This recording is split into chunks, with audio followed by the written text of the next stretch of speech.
If you like the story, you can support the author on Patreon. Link is in the description. Chapter 1, Awakening. The first thing that hit Jacob was the smell. It wasn't just the damp scent of his bed sheets or the faint whiff of earth drifting through the open window. No, it was everything. The sharp scent of the trees outside, the chemical scent of cleaning products lingering in the bathroom, even the trace of someone's perfume clinging to the air. It was as if someone had turned the world's sensory volume all the way up. Then came the sounds. The rustling leaves outside the window sounded like a storm, the hum of the refrigerator downstairs felt like it was vibrating in his skull, and wait, was that the sound of electricity running through the wires? Jacob sat up abruptly. His breathing was ragged, chest rising and falling as he tried to make sense of the chaos. "What the hell?" he whispered, his voice trembling. His hands flew to his head, trying to block out the noise, but something else hit him, a flood of memories. Memories that weren't his. It was like someone had crammed a lifetime's worth of experiences into his brain all at once. He saw a boy with messy black hair fumbling through life in Beacon Hills, struggling with asthma, bitten in the woods last night. The scenes were vivid, playing in his mind like a movie. And then it clicked. He wasn't Jacob anymore. "I'm Scott McCall," he muttered, disbelief thick in his voice. His heartbeat quickened, and he swung his legs off the bed, and he stumbled to the small bathroom attached to the bedroom, his movements fast, unnaturally fast. Each step felt powerful, deliberate, as though his body had been fine-tuned for speed and precision. He flicked on the bathroom light and froze. The face staring back at him wasn't his own. It was really Scott McCall. The same face he'd watched on countless episodes of Teen Wolf. Tousled black hair. Brown eyes that held a hint of boyish innocence. Even the faint scar on his face was there. He leaned in, gripping the edge of the sink as his heart raced. "This wasn't a dream. This is real," he whispered, his voice shaky but filled with growing excitement. A grin spread across his face. "I'm actually Scott McCall. And that means..." He straightened up, his reflection now showing a confident smirk. "I'm a werewolf." His gaze dropped to his abdomen, and he lifted his shirt. There it was, the bite. It wasn't big, just a faint, crescent-shaped scar, but he could feel it pulsing, a reminder of what he now was. "This isn't a curse," he said softly. "It's a gift. And I'm going to use it." He clenched his fists, watching as the muscles in his arms flexed with newfound strength. He was different. Faster. Stronger. More alive than he'd ever felt before. But then his thoughts darkened. The Scott McCall he knew from the show had wasted this gift. He'd been scared, weak, always second-guessing himself, running from the power inside him instead of embracing it. "Pathetic," Jacob muttered, shaking his head. The memories of the original Scott's life were still settling in, but they were clear enough. He could feel the love for Melissa, the unbreakable bond with Styles. He leaned closer to the mirror, staring hard at his reflection. His eyes gleamed with determination. "I'm not going to be like you," he said, speaking to the reflection as if it were Scott McCall from the series. His voice low and firm. "I won't let anyone push me around. I won't let anyone die, not Allison, not my mom, not anyone I care about. He wouldn't make those same mistakes." "Well," he said, stepping back and running a hand through his hair, "since I'm Scott McCall now, might as well own it, and call myself Scott from now on." Walking back into the bedroom. The sunlight peeking through the curtains was almost blinding, and he had to squint as he glanced at the phone on the nightstand. No messages from Styles. Not surprising. It was early, and the guy probably wasn't even awake yet. Scott chuckled, imagining Styles' reaction when he realized his best friend wasn't the same timid Scott anymore. No more fumbling around, being unsure of himself. Sitting on the edge of the bed, Scott had all the knowledge of what was coming. Every threat. Every villain. Peter Hale. The Argents. The Kanema. The Derek. Decisive and his Alpha Pack. Each one was a danger the original Scott had barely survived. But this time, things would be different. He was going to take control. He was going to master his powers, not run from them. He'd confront Peter head-on. And if he had to kill to protect his loved ones, so be it. He wouldn't hesitate. Not even for a second. "This is my chance," he murmured. "My chance to live the life I always dreamed of." He stood, pacing the room as plans formed in his head. First, he'd need to master his powers. The original Scott had stumbled through learning what it meant to be a werewolf, but he had watched the show. He knew what to expect, and he wouldn't waste any time. From now on, I would be the most powerful werewolf this world had ever seen. And nothing, not hunters, not alphas, nothing was going to stand in my way, he said with a smirk. Beacon Hills has no idea what's coming. Chapter 2, Scott McCall's Abilities, Part 1. The sunlight streaming through the window was sharper than usual, almost painfully bright. Scott winced, his eyes squeezing shut as a wave of pain washed over him. His head throbbed, like someone was trying to hammer information directly into his brain. He rubbed his temples, trying to will the headache away, but the pressure only seemed to grow stronger. His heart pounded in his chest, each beat sending jolts of energy through his veins. This was no ordinary headache. He could feel it, the surge of knowledge pouring into him. Information about his new powers, his body, his very existence. Everything felt like it was on fast forward, as if someone had hit the play button on an endless loop of data, and now it was flooding his mind all at once. Scott staggered back, collapsing onto his bed with a groan, clutching his head in his hands. This is a lot, he muttered under his breath, grimacing through the pain. Images flashed before his eyes, memories that weren't his, instincts he'd never had before. He saw himself lifting cars with ease, sprinting across forests faster than the wind, his senses so heightened that he could hear every heartbeat within 100 meters radius. His mind buzzed with possibilities, each one more exhilarating than the last. This was it, his cheat, his advantage. As a traveler, I guess this is my cheat, he muttered through the pain, managing a wry smile. And it's awesome. The headache began to ease, leaving behind a strange clarity. The flood of information slowed, settling into his mind, like puzzle pieces locking into place. He sat up, his breathing steadying as the new reality sunk in. He wasn't just Scott McCall, he was an overpowered Scott McCall. Although I have the knowledge of all my powers, he continued, talking to himself as if saying it out loud would make it even more real, I have to master them first and keep getting stronger. He rose from the bed and stood in the middle of the room, his bare feet pressing into the soft carpet. He closed his eyes for a moment, focusing inward, trying to sense the powers lying dormant within him. The first thing he noticed was the strength. It radiated from him like an invisible force, coiled tightly in every fiber of his being.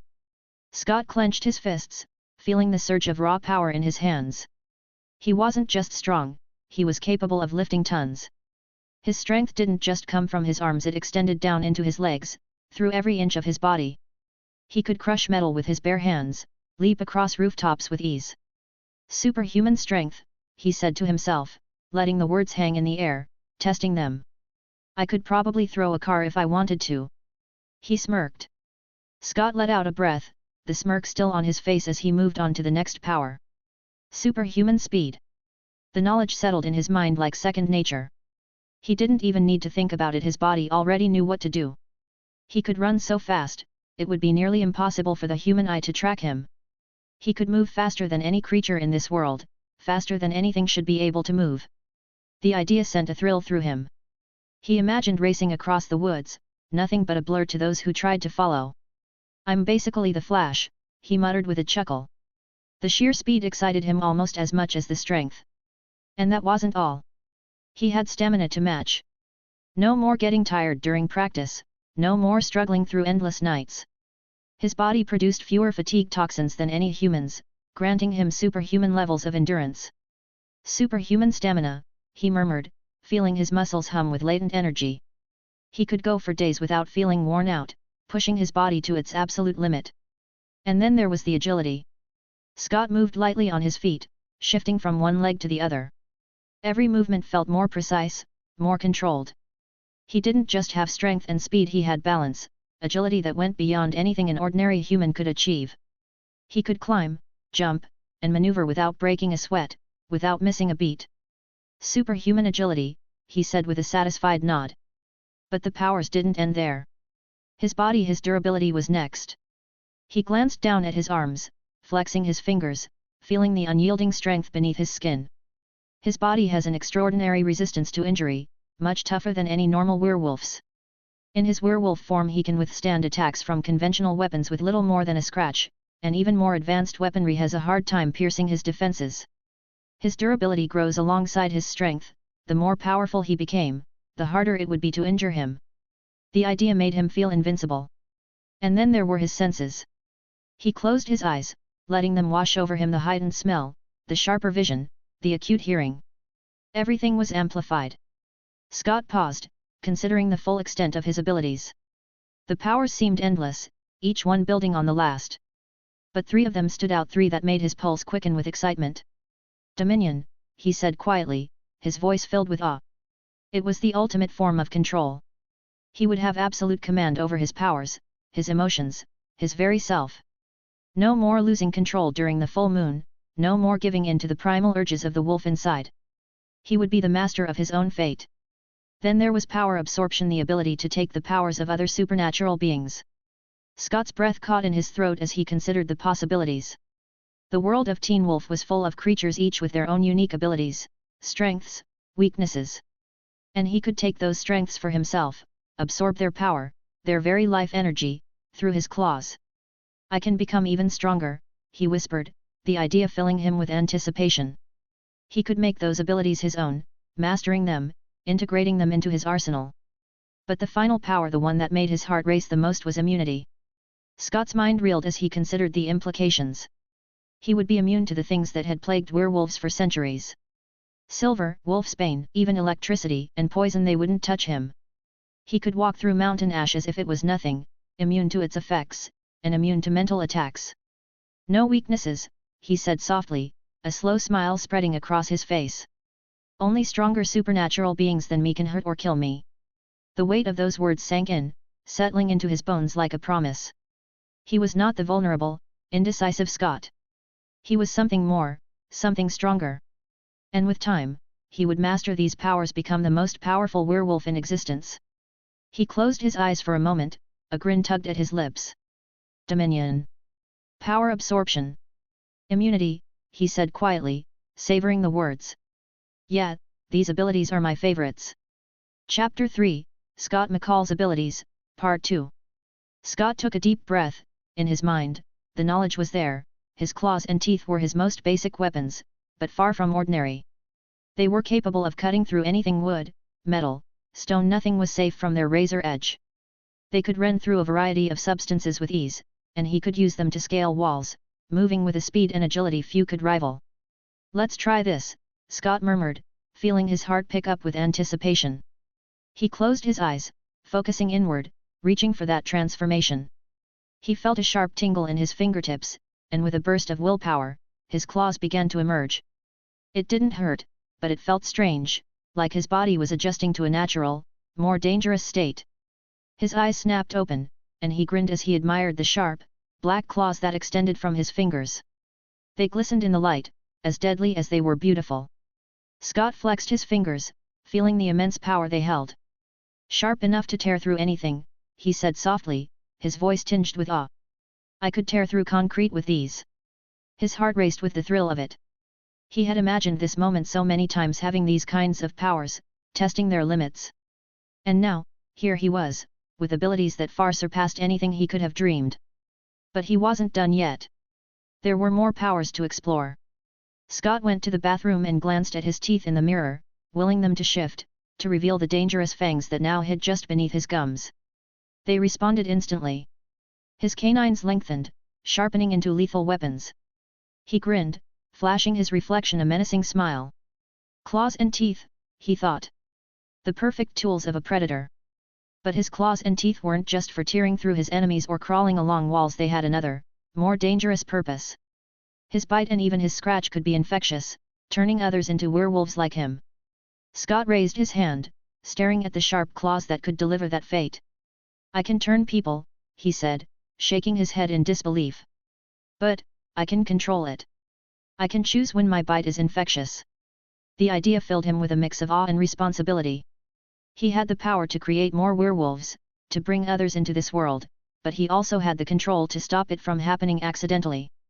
He wouldn't be like Peter Hale, using his bite recklessly. No, Scott would be careful, deliberate. His bite was a gift, one he would only give if he truly needed to. Scott took a deep breath, calming the rush of excitement. He still had more powers to explore. Lie detection. His senses would be able to detect dishonesty, picking up on the smallest changes in a person's heartbeat, the most subtle shifts in their emotions. Scott's chest tightened at the thought of it. This was more than just a useful power, it was a weapon against deceit. No one would be able to lie to him. No more secrets, no more manipulation. He would always know the truth. Then there was empathy, the ability to sense others' emotions through touch. This was more than just understanding what people were feeling. It was seeing their true intentions, feeling their pain, their joy, their fear. It was a power that could grow stronger with time, becoming an essential tool in his arsenal. And then there was pain transference, a power that stirred something deep inside him. Scott could absorb and alleviate the pain of others, taking their suffering into himself. It was an ability that was both selfless and terrifying. He could heal people, take away their agony, but at the cost of bearing that pain himself. But what excited Scott the most was his healing factor. His body could regenerate at incredible speed, repairing even the most severe injuries in a matter of moments. He could heal from wounds that would kill an ordinary person, without so much as a scar to show for it. His healing was 10 times faster than any ordinary werewolf's, making him nearly invincible in battle. Scott glanced at his arm, imagining a cut or a bruise, and how quickly it would disappear. His enemies might try to hurt him, but they would fail. His body would heal faster than they could inflict damage. And then there was memory transference, the ability to transfer memories by inserting his claws into someone's neck. Scott shivered at the thought. With this power, he could not only communicate mind to mind, but also manipulate memories, erase them if he needed to. This was more than just a weapon, it was a tool for control, a way to influence others in ways they couldn't even comprehend. And finally, there was telepathy. Scott's mind buzzed with the possibilities. He could communicate with his pack without speaking. The thrill of his powers surged through him, making his pulse quicken. But as much as he was excited, he knew he had a long way to go. Knowing his powers wasn't the same as mastering them. He had to master these abilities, train his body and mind until they were second nature. He still had work to do. "I've got the knowledge," Scott said, his voice firm, "but I must become proficient with these abilities." With that, he glanced at the mirror again, focusing on his reflection. He could shift, he had the claws and the fangs, but that was only the beginning. He could feel the wolf inside him, waiting to be unleashed. But something held him back. He couldn't fully shift yet, he could feel it deep down, the primal power that wanted to break free, but it remained just out of reach. "Maybe I need the full moon," Scott muttered to himself. He remembered how Scott McCall from the original timeline had struggled with his first shift, how it had taken the full moon to bring out the beast. Maybe this was the same. But even so, Scott wasn't frustrated. He was excited. He would claim the wolf inside him, on his own terms. "All right, wolf," he said, his voice calm but resolute. "We'll do this your way, for now." Chapter 4, A New Day, A New Scott. Scott stepped out of the shower, droplets of water trailing down his toned body. Dressing quickly in his usual casual attire, a simple hoodie and jeans, Scott felt lighter, more focused. He stared at his reflection one last time, flexing his hands, watching his nails shift ever so slightly into claws before returning to normal. "Time to get back to normal," Scott muttered to himself, a smirk tugging at the corners of his mouth. "Whatever normal is now." Grabbing his phone, Scott texted Styles, knowing his best friend would be curious about what happened last night. "Yo, can you pick me up? Ready to head out." He sat on the edge of his bed, drumming his fingers against his knees as he waited for Styles to reply. Almost instantly, his phone buzzed. "On my way. How's the wound? What bit you yesterday, dude?" Scott chuckled to himself. Styles was his favorite character in Teen Wolf. Styles had always been obsessed with mysteries and supernatural conspiracies, even though the rest of the world saw him as an overactive nerd with too much free time. But Scott was excited to finally meet the real him. When he heard the familiar honk of Styles' Jeep pulling up outside, Scott grabbed his bag and headed downstairs. He paused at the front door, hesitating for just a moment. His life had changed overnight, and as he reached for the doorknob, he knew it was just the beginning. This wasn't just a regular day. This was the start of something much bigger. He opened the door and walked out into the crisp morning air. "Let's go," Scott said with a grin as he slid into the passenger seat of the Jeep. Styles glanced over at him, his face a mixture of curiosity and concern. "Dude, seriously, what happened? You look different." Scott smirked. "I feel different." Styles frowned. "Okay, but what about the bite? What bit you last night? And don't give me that vague answer you gave me before. Scott leaned back in his seat, letting out a low laugh. All right. You want to know what bit me? He paused for dramatic effect, watching Styles' eyes widen with anticipation. It was a wolf. A huge wolf.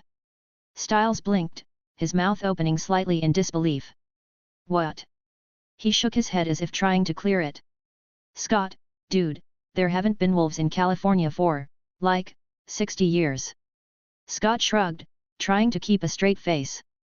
Who knows? Maybe they're making a comeback. Styles shot him a sideways glance, his face twisted in skepticism. You're messing with me, right? I'm serious. What really bit you? Scott fought the urge to laugh. The truth was just too unbelievable, even for someone like Styles who loved the supernatural. But Scott also knew he couldn't spill the whole story right now. Not yet. He had to ease Styles into this new reality. I'm telling you the truth, man, Scott said, turning to look out the window. Maybe I just got lucky and ran into a werewolf. Styles let out an exasperated sigh, gripping the steering wheel tighter. Great. That's just great. So, now what? Are you going to start growing fur and howling at the moon? Scott chuckled. Maybe. Guess we'll find out. Styles grumbled something under his breath, clearly not satisfied with Scott's answer. He drummed his fingers nervously against the wheel as they drove, stealing quick glances at Scott every few seconds, as if expecting him to suddenly transform into a monster right there in the passenger seat. Scott leaned back, enjoying the ride. Despite the chaos swirling inside him, traveling to a new world, the new powers, the changes to his body, the knowledge that his life had taken a supernatural turn, he felt surprisingly at peace. His mind drifted back to his newfound abilities, and a thought crossed his mind. I need a car, Scott said out loud, breaking the silence. Styles raised an eyebrow. What? Since when do you care about having a car? Scott shrugged. Since I realized I don't want to keep bumming rides off you. He glanced out the window, watching the familiar streets of Beacon Hills blur past. Plus, my mom doesn't have the money to get me one. She's already working hard enough as it is.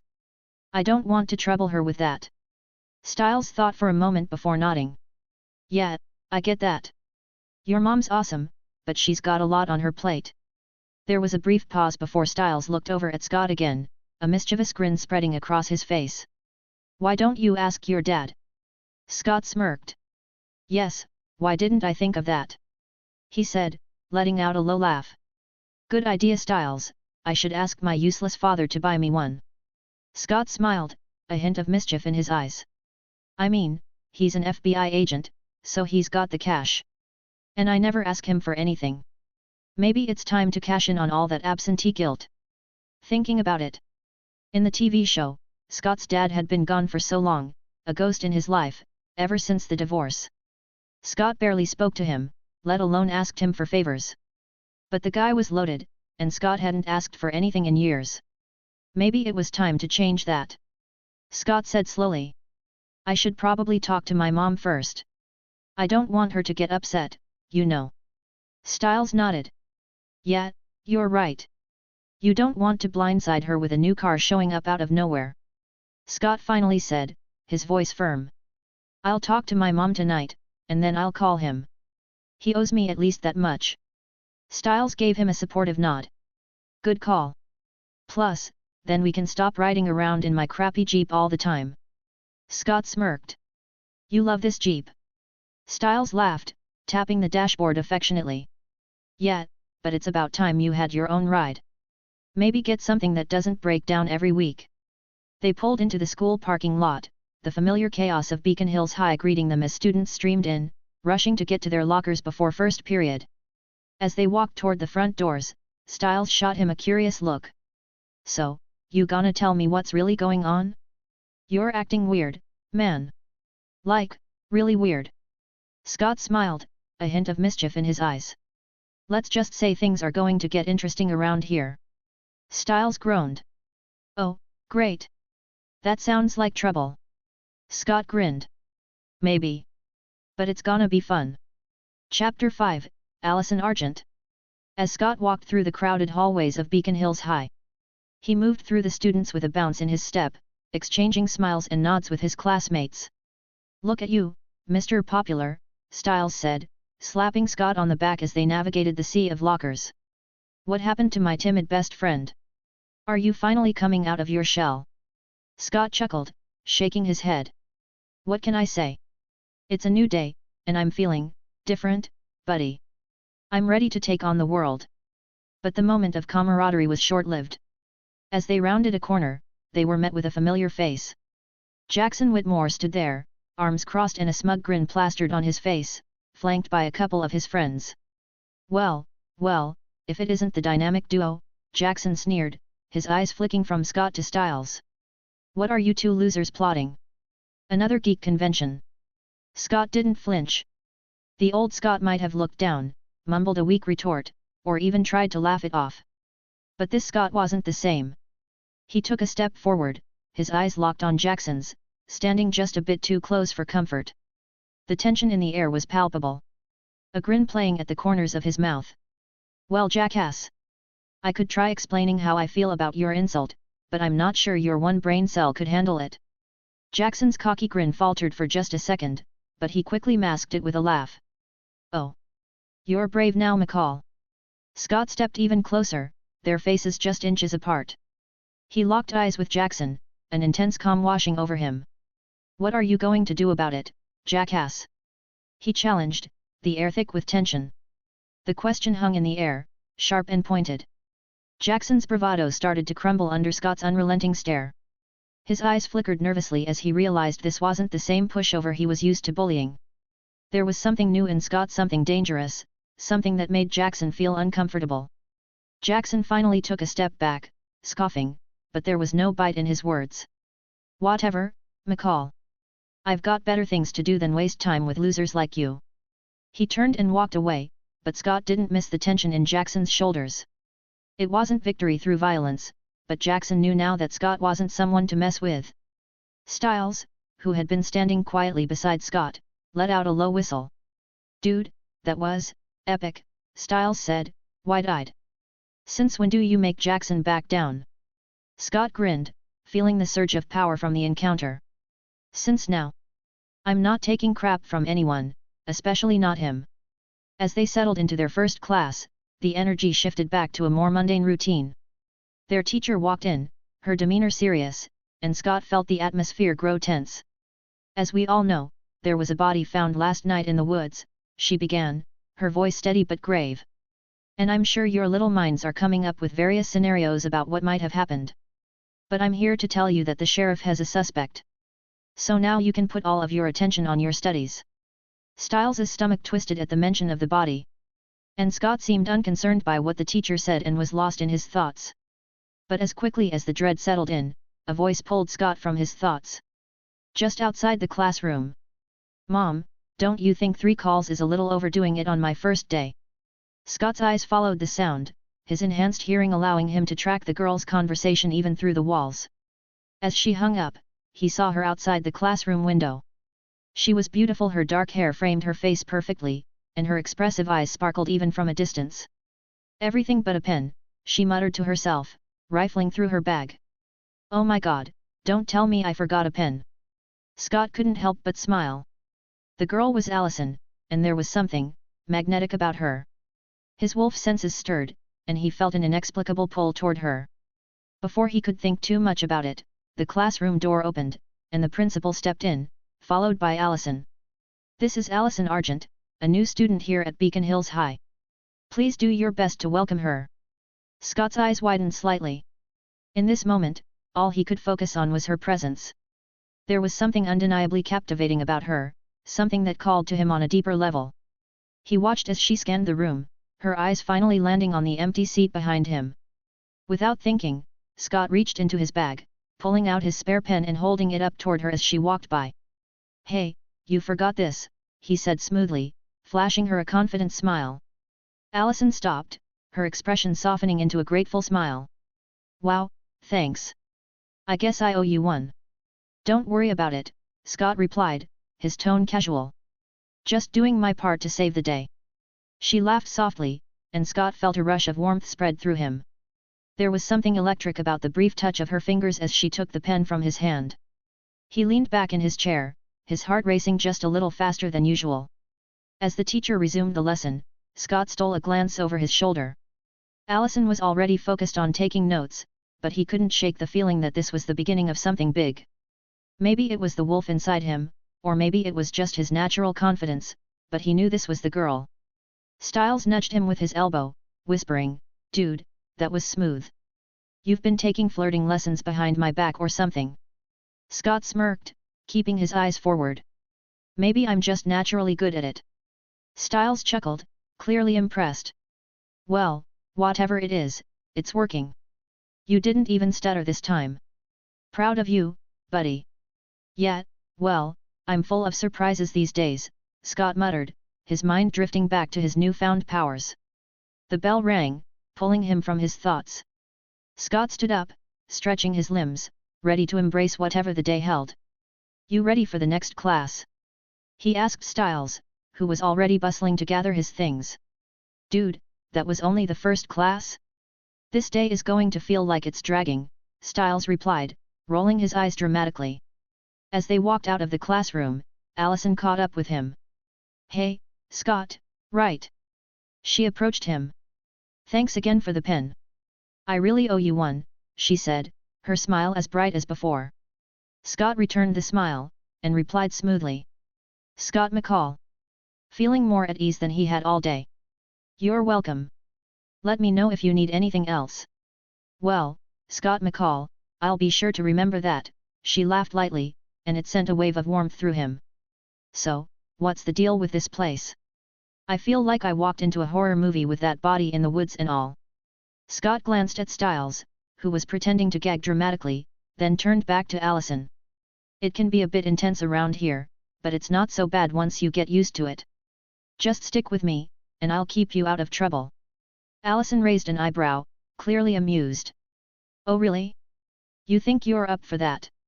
"Absolutely," Scott said, his confidence soaring. She smiled, and Scott felt his heart flutter. He was ready to see where this connection with Allison might lead. "Let's go see what trouble we can get into then," she said, her eyes sparkling with mischief. Scott couldn't help but smile wider. Chapter 6, Lacrosse Showdown. Scott stretched his arms, letting out a bored yawn as the bell rang, signaling the end of another dull class. He wasn't exactly the type to sit quietly in class and pretend to be interested in algebra. As he slung his backpack over his shoulder, he caught sight of Allison gathering her things a few rows away. He smiled to himself. It was time to turn on the charm. He walked up to her. "Hey, Allison." She looked up, her face lighting up with a smile. "Oh, hey, Scott. Do you have any plans after school?" Scott asked, leaning against the desk beside her, his tone confident but friendly. "Not really," Allison replied, curious. "Why?" "Well," Scott began, "I was wondering if you wanted to watch me play lacrosse. You know, no big deal or anything, just me running around, being slightly better than everyone else on the field." He gave her a playful wink. Allison raised an eyebrow, amused. "Lacrosse? I've heard of it, but I don't really know what it is. Is it like soccer?" Scott laughed softly. "Not quite. It's kind of like field hockey but with sticks that have nets at the end. Honestly, it's the only game people care about here." He leaned in a little, lowering his voice as if sharing a secret. "It's pretty boring, if you ask me. But I thought I'd give it a try. Who knows? Maybe I'll surprise myself." Allison laughed at his nonchalant attitude. "You're playing, but you think it's boring? That's interesting. I like a challenge," Scott shrugged, his smile widening. "And if you're there, maybe it'll be a little less boring." Her cheeks flushed slightly at the compliment. "All right, Scott McCall. I'll come and watch. But only if you promise to give it your best." Scott grinned, pleased with the answer. "Deal. I won't let you down." As they parted ways, Scott couldn't help but feel a spark of excitement. Later, Scott and Styles found themselves in the locker room, suiting up for lacrosse practice. Scott was already halfway into his gear when Styles started rambling. "Are you seriously going to abandon me on the bench?" Styles groaned, pulling his jersey over his head. "I mean, Come on, dude.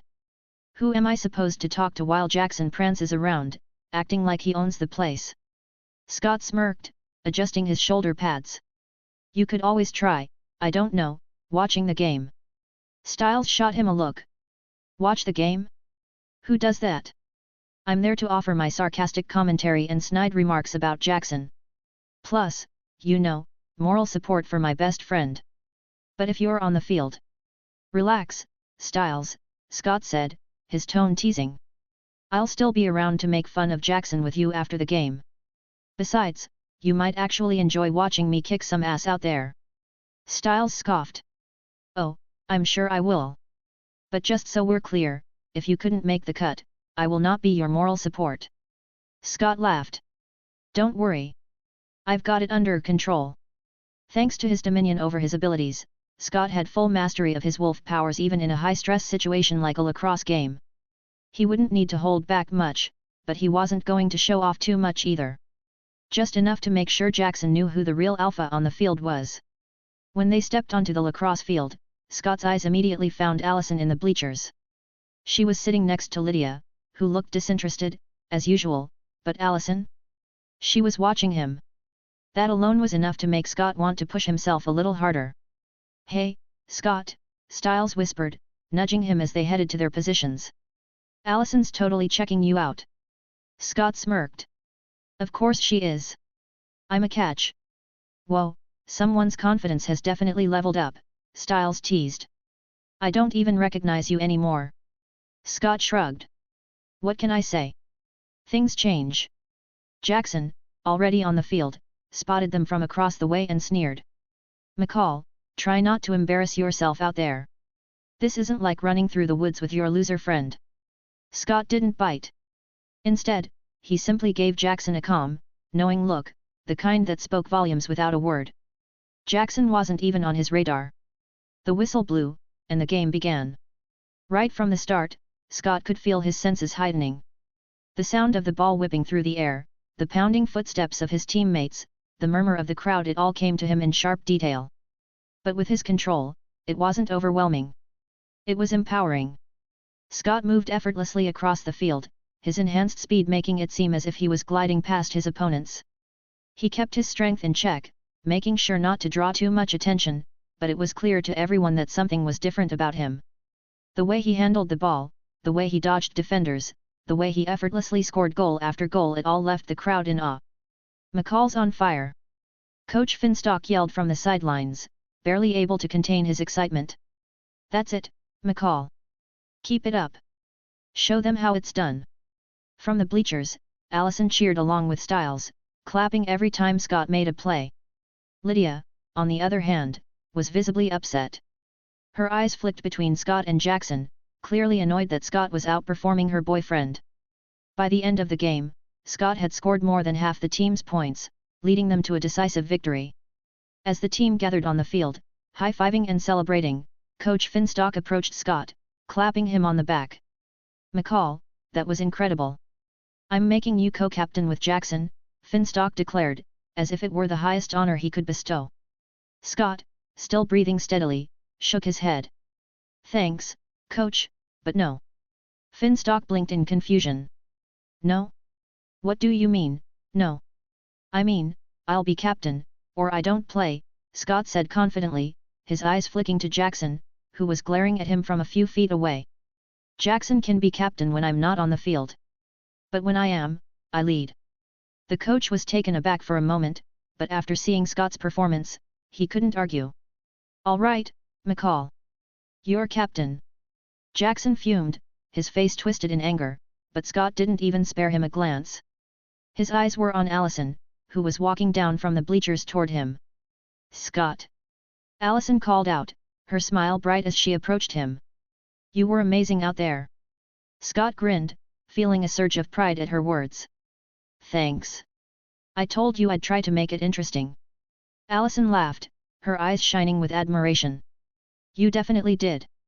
I've never seen anyone play like that. Well, I had some extra motivation, Scott said smoothly, his tone flirtatious. Allison blushed slightly, tucking a strand of hair behind her ear. Well, I'll have to come to more games then. Scott chuckled. I'd like that. As they stood there, the crowd dispersing and the sun setting behind them, Scott felt like he was on top of the world.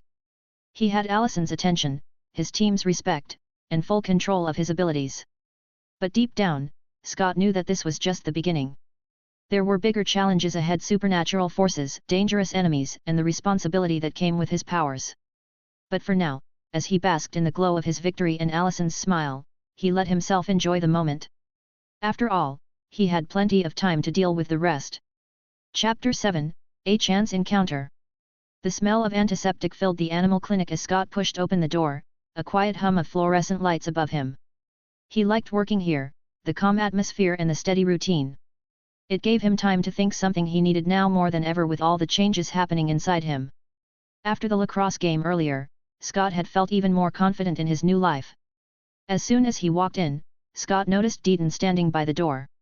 "Hey, Scott," Deepening greeted with his usual calm tone. "I've got to head out for a bit. Do you mind closing up after feeding the animals and tidying up?" Scott gave him a relaxed smile. "No problem. I got it covered." Deepening nodded, giving him a look that Scott couldn't quite place. It was almost as if he knew there was something different about Scott today. "All right then. I trust everything will be in good hands." With that, Deepening got into his car and drove off, leaving Scott alone in the clinic. As Scott moved around the back, getting ready to feed the animals, he felt the shift in the air almost immediately. The dogs in their kennels went from barking excitedly to whimpering, their tails tucking between their legs. The cats, normally aloof and indifferent, hissed and paced anxiously in their cages. Scott frowned, realizing what was happening. Is it because of me? Even though he had complete dominion over his abilities, Scott hadn't quite gotten used to how his presence affected animals. His natural werewolf aura was powerful, and the creatures in the clinic could sense it. It unnerved them, scared them even. Scott closed his eyes and focused, reaching into himself to pull back the invisible energy he was radiating. "Calm down," Scott muttered to himself, working to control the force within him. It took a few moments, but soon enough, he felt the shift. His aura softened, and the dogs stopped whimpering. The cats went back to their usual irritated glares, though one of them still swatted at the bars of its cage for good measure. Satisfied, Scott smirked to himself. This was getting easier. Just as he finished feeding the last of the animals, the sound of a car pulling up outside caught his attention. He frowned, wiping his hands as he headed toward the door. It was after hours, so whoever was here clearly needed something urgent. As he opened the door, Scott's eyes widened in surprise. Standing there, looking frazzled and worried, was Allison. Her hair was damp from the light drizzle outside, her face a mix of concern and panic. "Allison?" Scott asked, stepping forward. "What's going on?" "Scott," she breathed out, clearly upset. "I think I hit something. I didn't mean to, but I couldn't stop in time. I didn't know what to do, and I didn't want to just leave it there." Scott's eyebrows furrowed in concern. "It? What do you mean?" Allison motioned toward her car, parked just outside the clinic. "It's a dog. I think it's hurt. It's in the trunk. I didn't know where else to go, so I came here." Without missing a beat, Scott followed her to the car. As they reached it, she popped open the trunk, revealing a large dog curled up in the back. The animal was growling softly, clearly scared and in pain. Scott could sense its fear immediately. But more than that, he could feel Allison's tension, the way her hands shook slightly as she stood beside him. I don't think it's too hurt, but it won't let me near it," Allison said, her voice trembling. Scott placed a gentle hand on her shoulder, giving her a reassuring smile. "Relax. It's just scared." She let out a shaky breath, nodding but still clearly on edge. "That makes two of us." Scott's smile widened a bit. "Let me see if I have better luck." He knelt down by the car, making soft, soothing noises as he got closer to the dog. Slowly, he released a small bit of his aura, just enough to calm the animal down without overwhelming it. The dog's growling stopped, its ears lowering as it relaxed slightly in his presence. Scott carefully reached out, and to his relief, the dog let him touch its fur. After a moment, he gently lifted it from the trunk. "See?" Scott said, casting a glance at Allison. "No problem." Allison stared at him, her eyes wide with amazement. How did you do that? It wasn't letting me anywhere near it. Scott chuckled softly. I guess I've just got away with animals. Together, they carried the dog inside the clinic. After a quick inspection, Scott was relieved to see that the dog wasn't too badly hurt, just a minor wound on its leg. He carefully bandaged it up while Allison stood nearby, her anxiety finally starting to fade. Allison wandered off for a moment and returned wearing one of Scott's old hoodies, her damp clothes exchanged for something warm and dry. Thanks for doing this, she said as she came back into the room. She looked at him with a sheepish smile, pulling the hoodie tighter around herself. I completely freaked out. Like a total girl. Scott glanced up from the dog, his eyes twinkling with amusement. You're a girl. Allison. She rolled her eyes but smiled. I freaked out like a girl and I'm not a girl. At least, I didn't think I was. Scott tilted his head, giving her a curious look. Oh yeah? What kind of girl are you? Allison hesitated for a moment before smirking. Tougher than that. At least, I thought I was. Scott leaned back, resting his arms on the counter as he looked her over. Hey, if it makes you feel better, I would have probably cried. Like, full-on, ugly crying. I'm not talking manly tears either. I mean, the biggest, most pathetic girl meltdown. That finally got a laugh out of her. Yeah, right. Scott grinned. I'm serious. I'd be a mess. Allison chuckled again, shaking her head. You're ridiculous. Ridiculously charming, you mean. Allison rolled her eyes but smiled, her mood clearly lightened. Okay, maybe that too. Scott finished bandaging the dog and looked up at Allison. She's going to be fine. You did the right thing bringing her here. Want to try petting her now? Allison hesitated, but after Scott reassured her, she reached out and gently stroked the dog's fur. The animal seemed to relax even more under her touch, and Scott smiled as he watched. She likes you, he said, his voice softer now. Maybe she can tell you're not a girl after all. Allison glanced up at him, noticing the way he was watching her. What? Scott blinked, suddenly realizing he had been staring. Sorry. I apologize if this is a little forward, but I think you're totally gorgeous. Allison blushed, her cheeks turning pink as she laughed nervously. I look like a mess right now. I've been crying, I'm soaked, and I'm wearing your hoodie. Scott reached out and gently wiped a stray tear from her cheek. You're still gorgeous. The moment lingered for a second longer before Scott finally spoke again. So. I was wondering. Would you like to go to Lydia's party with me? Allison hesitated for a moment, clearly caught off guard by the invitation. I don't really like parties, she admitted, her voice soft. Scott grinned, not missing a beat. That's fine. How about we skip the party on Saturday and I take you out on Sunday? Just the two of us. What do you think? Allison's face lit up with a bright smile. Definitely yes. Scott's heart swelled at her answer, his confidence only growing stronger. Chapter 8, A Mother's Love and a Father's Debt. After watching Allison's car pull away into the darkening evening, Scott closed the clinic door and leaned against it for a moment. His mind replayed the evening's events, a small grin spreading across his face. Everything felt good, better than good, actually. He had managed to connect with Allison in a way the original Scott probably never could, and his life was slowly but surely aligning with his plan. It felt right. Taking a deep breath, Scott locked the clinic and made his way home, his thoughts now shifting to what lay ahead. Tonight, it wasn't just about himself. He wanted to do something nice for his mom. She deserves that much, at least, he thought. After Scott got home, the kitchen was filled with the warm scent of something delicious cooking on the stove. He had decided to make dinner for Melissa, a rare occurrence, but one he knew would make her happy. The stove sizzled as he flipped the pan, steam rising into the air. Garlic, onions, and vegetables mixed with chicken, a simple stir-fry that filled the small kitchen with rich aromas. Scott hummed to himself, feeling surprisingly relaxed. Just as he was setting the table, he heard the familiar sound of the front door opening. His mom, Melissa McCall, came through the door with her usual exhausted expression after a long day at the hospital. But when she saw Scott standing in the kitchen, an apron tied around his waist, and dinner nearly ready, her tired look melted into one of complete surprise. Scott. Melissa's voice was filled with curiosity and a little disbelief. What's going on here? You're cooking. Scott flashed her a confident grin, setting down a plate of food in front of her chair. Yab. Figured I'd give it a shot.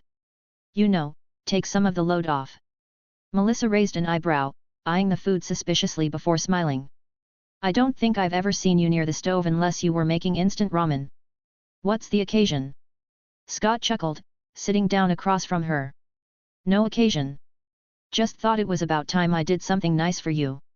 She looked at him, still clearly surprised, but touched by the gesture. Well, I won't say no to that. This looks amazing. I didn't know you had it in you. She took a bite, her eyebrows raising even further. It actually tastes amazing too. Scott grinned. I learn fast. They ate in comfortable silence for a few minutes before Melissa's curiosity got the better of her again. Okay, spill. What brought this on? You've never cooked for me before. Scott leaned back in his chair, his smile softening as he looked at his mom. She'd done so much for him, raised him on her own, worked countless long hours to provide, and always supported him. She was his rock, and he didn't need his time traveler knowledge to know how important she was. I guess I've been thinking, he began, about how much you've done for me. You've worked so hard, Mom. And I don't say this enough, but I'm proud of you. Melissa blinked, clearly taken aback by his sudden sincerity. Scott, I appreciate that, but you don't have to. No, I mean it, Scott cut in, his voice steady. You've been doing everything for me since Dad left. You work crazy hours, you keep everything together, and you never complain. I'm lucky to have you. Her eyes softened, and for a moment, Scott thought he saw them glisten with tears. But Melissa McCall was stronger than anyone Scott knew. She gave him a warm smile, reaching across the table to squeeze his hand. Thank you, Scott. That means more than you know. They sat in silence for a few more moments, the weight of the conversation sinking in. But then Scott cleared his throat, shifting gears to the real reason he wanted to talk tonight. Actually, there's something I wanted to ask you about, Scott said, leaning forward slightly. I've been thinking about getting a car. Melissa raised her eyebrows again. A car? Yeah, Scott nodded. I mean, I know it's not something we've really talked about before, and I don't want to put more pressure on you. But I was thinking, maybe I could ask Dad. Melissa's expression changed instantly, her smile fading. Your father? Scott met her gaze, his tone confident but gentle. Look, I know he hasn't exactly been around. He's basically been useless, to be honest. But he's got the money, right? And I've never asked him for anything. Not once since he left. Maybe it's time he gave me something, you know. Melissa's lips pressed into a thin line as she processed his words. Scott could tell the topic of his father still stung for her. But after a few moments, she sighed softly, running a hand through her hair. You don't have to ask him for anything, Scott, she said quietly. I can save up. It'll take some time, but I'll get you a car. You know I would if I could. Scott smiled warmly, shaking his head. I know, Mom. And I appreciate that. But I don't want you to have to worry about it. Dad's out there living his life, barely even thinking about us. It's about time he stepped up and did something for me. Don't you think? Melissa looked at him, her eyes searching his face for a long moment before she sighed again, this time in resignation. I guess, maybe you're right. He owes you that much. Scott nodded. Exactly. There was another pause, and then Melissa finally smiled again, though it was a bit more bittersweet this time. You've grown up a lot lately. You're different. Scott couldn't help but laugh softly at the irony of her words. If only she knew. Yeah, well, I guess I've just realized that I need to take control of things. No point in waiting around, right? Dash. The next morning, Scott woke up early, feeling refreshed and focused. It was a quiet day at school, with no classes scheduled in the morning. Perfect timing, really, because he had something important he needed to do. Styles needed to know the truth about what was happening about the bite, the changes, the powers. There was no way Scott could keep it from him for much longer, and besides, he didn't want to. Styles was his best friend, and they had been through too much together for Scott to hide something like this. Scott grabbed his phone and texted Styles. Hey, can you come over this morning? There's something I need to tell you. Within seconds, his phone buzzed with a reply. On my way. What's up? Scott smirked, knowing Styles would probably be expecting some wild conspiracy or a funny prank. He's not going to see this coming. Dash. Half an hour later, Styles barged into Scott's house, full of his usual energy and curiosity. All right, McCall, Styles said, flopping onto the couch. What's the big mystery? You're being all cryptic, and I don't like it. Scott leaned against the wall, crossing his arms and giving Styles a small smile. You're gonna want to sit down for this one. Styles raised an eyebrow, already seated. Dude, I'm literally sitting down. Scott chuckled. Okay, fine. But don't freak out, all right? Just, let me explain. Styles immediately leaned forward, eyes wide with excitement. Oh man, this is gonna be good, isn't it? Please tell me it's aliens. Or government experiments. Or. It's not aliens, Scott interrupted, still grinning. It's something else. There was a pause as Scott took a deep breath. Here we go. You know how I got bit the other night in the woods? Scott started. Styles nodded, his expression suddenly serious. Yeah, of course. By that thing. What was it? Scott met his best friend's gaze, his voice steady and calm. It was a werewolf, Styles. And now, so am I. For a moment, the room was silent. Styles stared at Scott, his mouth slightly open, as if trying to process the words. Then, in true Styles fashion, he blurted out, Wait, what? Werewolves are real? And you're one of them. Scott nodded, his smile widening as he watched Styles struggle to wrap his mind around it. Yep. I'm a werewolf now. And before you ask, yes, I've got super strength, heightened senses, and I'm basically unstoppable on the lacrosse field. Styles blinked, still trying to catch up. Dude. This is insane. Scott laughed, relieved to finally share the truth. Yeah, welcome to my world. As Styles sat there, trying to comprehend it all, Scott felt a strange sense of peace. For the first time since everything had changed, he wasn't hiding anymore. This was his life now, power, control, confidence, and he was ready for whatever came next. Chapter 9, A Gremlin? Scott leaned back against the couch, watching Styles with a wide grin as he processed the revelation. It had been a whirlwind of emotions for both of them. One moment they were best friends dealing with everyday life, and the next, Scott was a full-blown werewolf with powers that could change everything. Now, as the adrenaline from his confession began to settle, the two were left with more questions than answers. Styles was still pacing around Scott's living room, his brain working overtime as he tried to make sense of everything.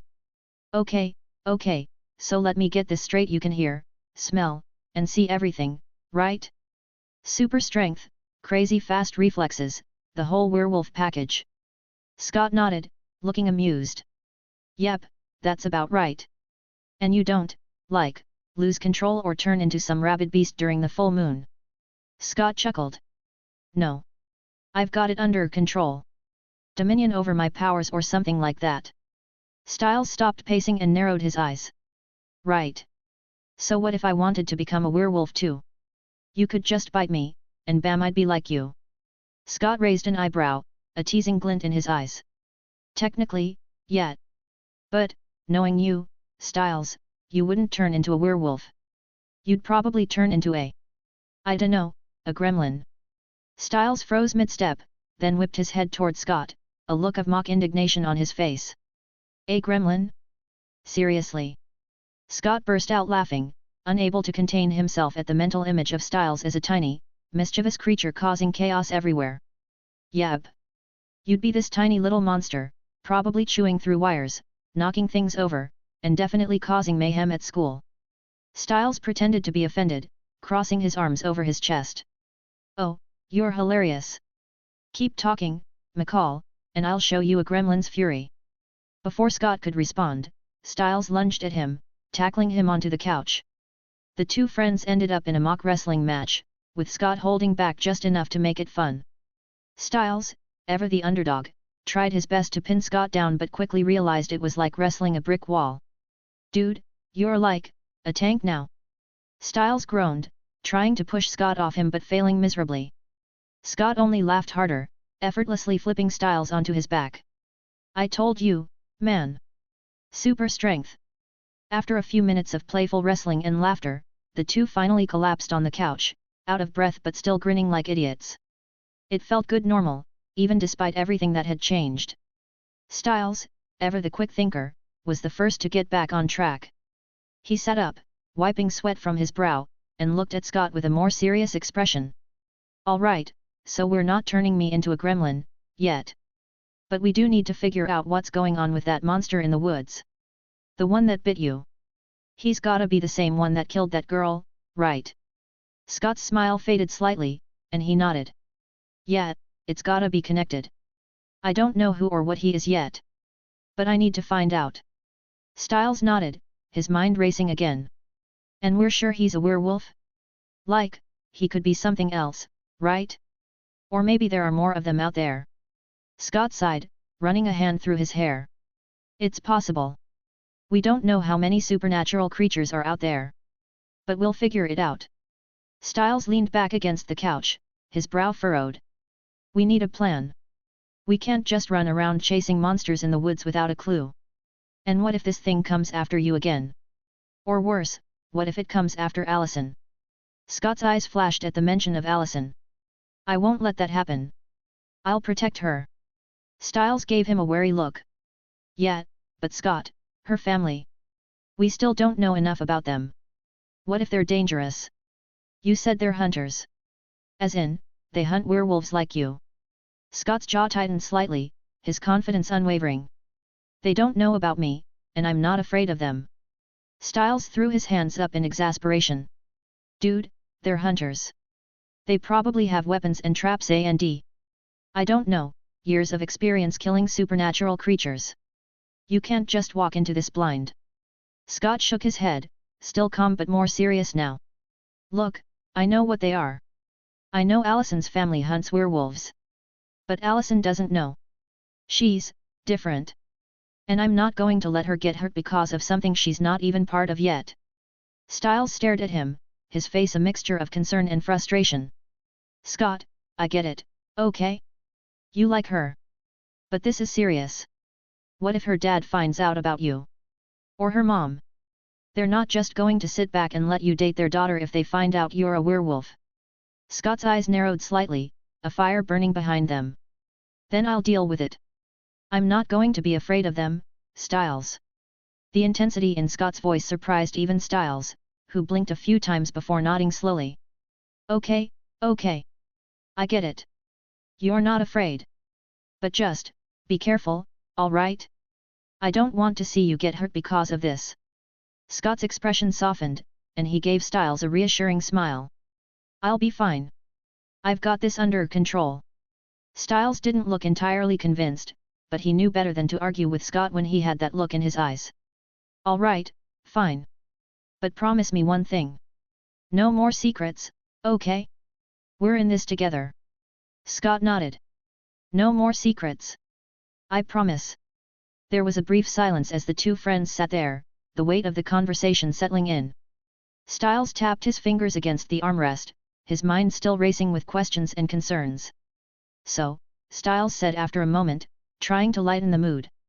About that bite, you're seriously telling me that if you bit me, I'd probably turn into a gremlin?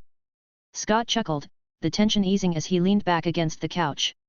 I'm not saying it's guaranteed, but you'd definitely be something weird. Styles shook his head, a small smile playing on his lips. You're the worst. Scott grinned. I try. Another moment of silence passed before Styles spoke again, this time more seriously. Okay, so what's our next move? Scott thought for a moment before responding. We need to find out more about this other werewolf. And we need to figure out what other creatures are out there. If there are more supernatural beings in Beacon Hills, we need to know about them. Although he knows who the Alpha is, he is not going to ruin the fun.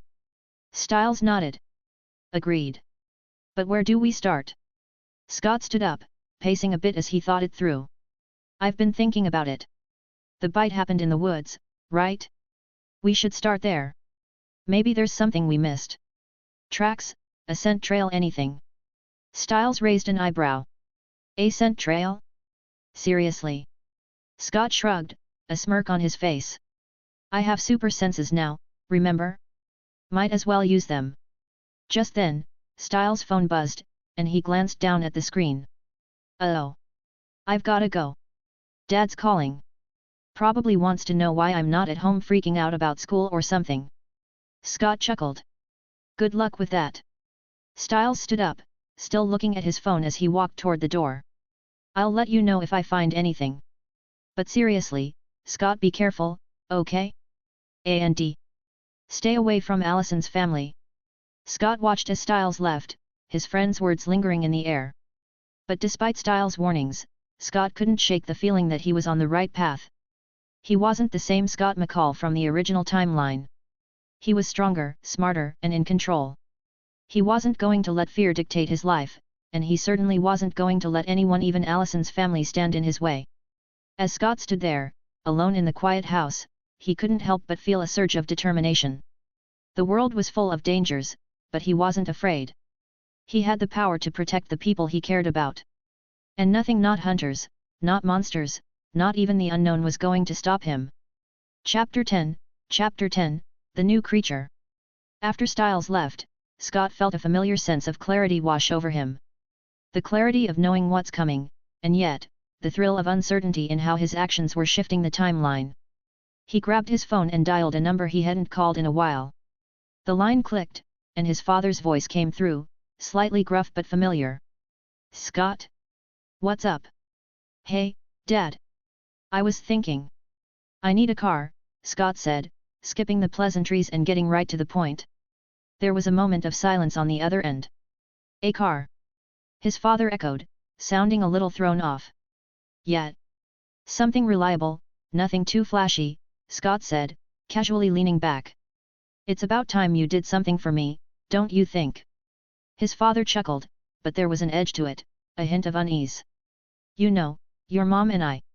Mom's already doing enough. It's your turn. Scott's voice was firm but not angry. He wasn't the same kid who'd flinch at the thought of confrontation. He knew what he deserved. After a brief pause, his father relented. All right, I'll look into it. We'll talk later. Thanks, Dad, Scott said, hanging up before his father could say anything else. With that out of the way, Scott stood up and stretched, feeling the strength of his enhanced body radiate through his muscles. He decided to spend the rest of the day training. If he was going to face bigger threats than before, he had to be prepared. But the hours flew by, and after a dull afternoon at school, he headed straight to the animal clinic for work. The next day, after another mind-numbing class, Scott and Styles found themselves trudging through the Beacon Hills Preserve. The woods were dense, the air thick with the smell of pine and damp earth. They had returned to where everything started, where Scott had been bitten, and where they had found the body. This time, though, the sun was shining, casting long shadows through the trees as they made their way deeper into the preserve. Remind me again why we're doing this in broad daylight? Styles asked, stepping over a fallen log and shooting a wary glance at the thick forest around them. Scott smirked. Because last time we did it in the dark, we got attacked by a werewolf, remember? Yeah, but now that you're a werewolf, shouldn't we be safer? Styles quipped, trying to sound nonchalant but failing miserably. His nerves were clearly on edge. Scott chuckled, but his senses were on high alert, scanning their surroundings. He knew something was coming. The unease in his stomach wasn't just from their usual jaunts into the woods. Something else was wrong. Suddenly, a shadowy figure appeared ahead of them, stepping out from behind the trees. Scott's eyes narrowed, recognizing the man instantly, even though this was technically their first meeting. Derek Hale. Styles' reaction was immediate, his face shifting from cautious to full-on panic mode. Oh, great, him, he whispered harshly. Derek's steely gaze flicked from Styles to Scott, assessing them both before he spoke, his voice low and threatening. You're trespassing. This is private property. Scott took a step forward, completely unfazed by Derek's attempt at intimidation. He knew exactly who Derek was and what he was. This wasn't the shy, nervous Scott of the original timeline. This was someone who knew everything about Derek Hale and wasn't the least bit scared. We're not here for your land, Scott said coolly, his tone laced with amusement. We're here for something else. You wouldn't happen to know about a rogue alpha wolf, would you? Derek's eyes darkened. You need to leave. Styles tugged at Scott's sleeve, nervously glancing between the two of them. Scott, let's just go, man. This guy looks like he eats people for breakfast. But Scott didn't budge. He kept his gaze locked on Derek, his voice light but cutting. You're a wolf too, aren't you?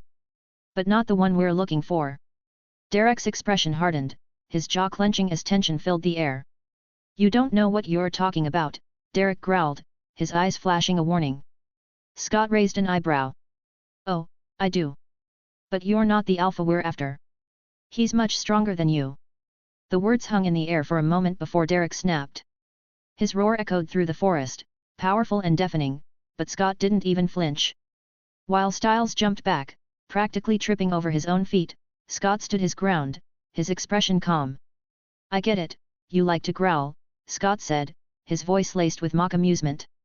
But seriously, Derek, there's no need to roar.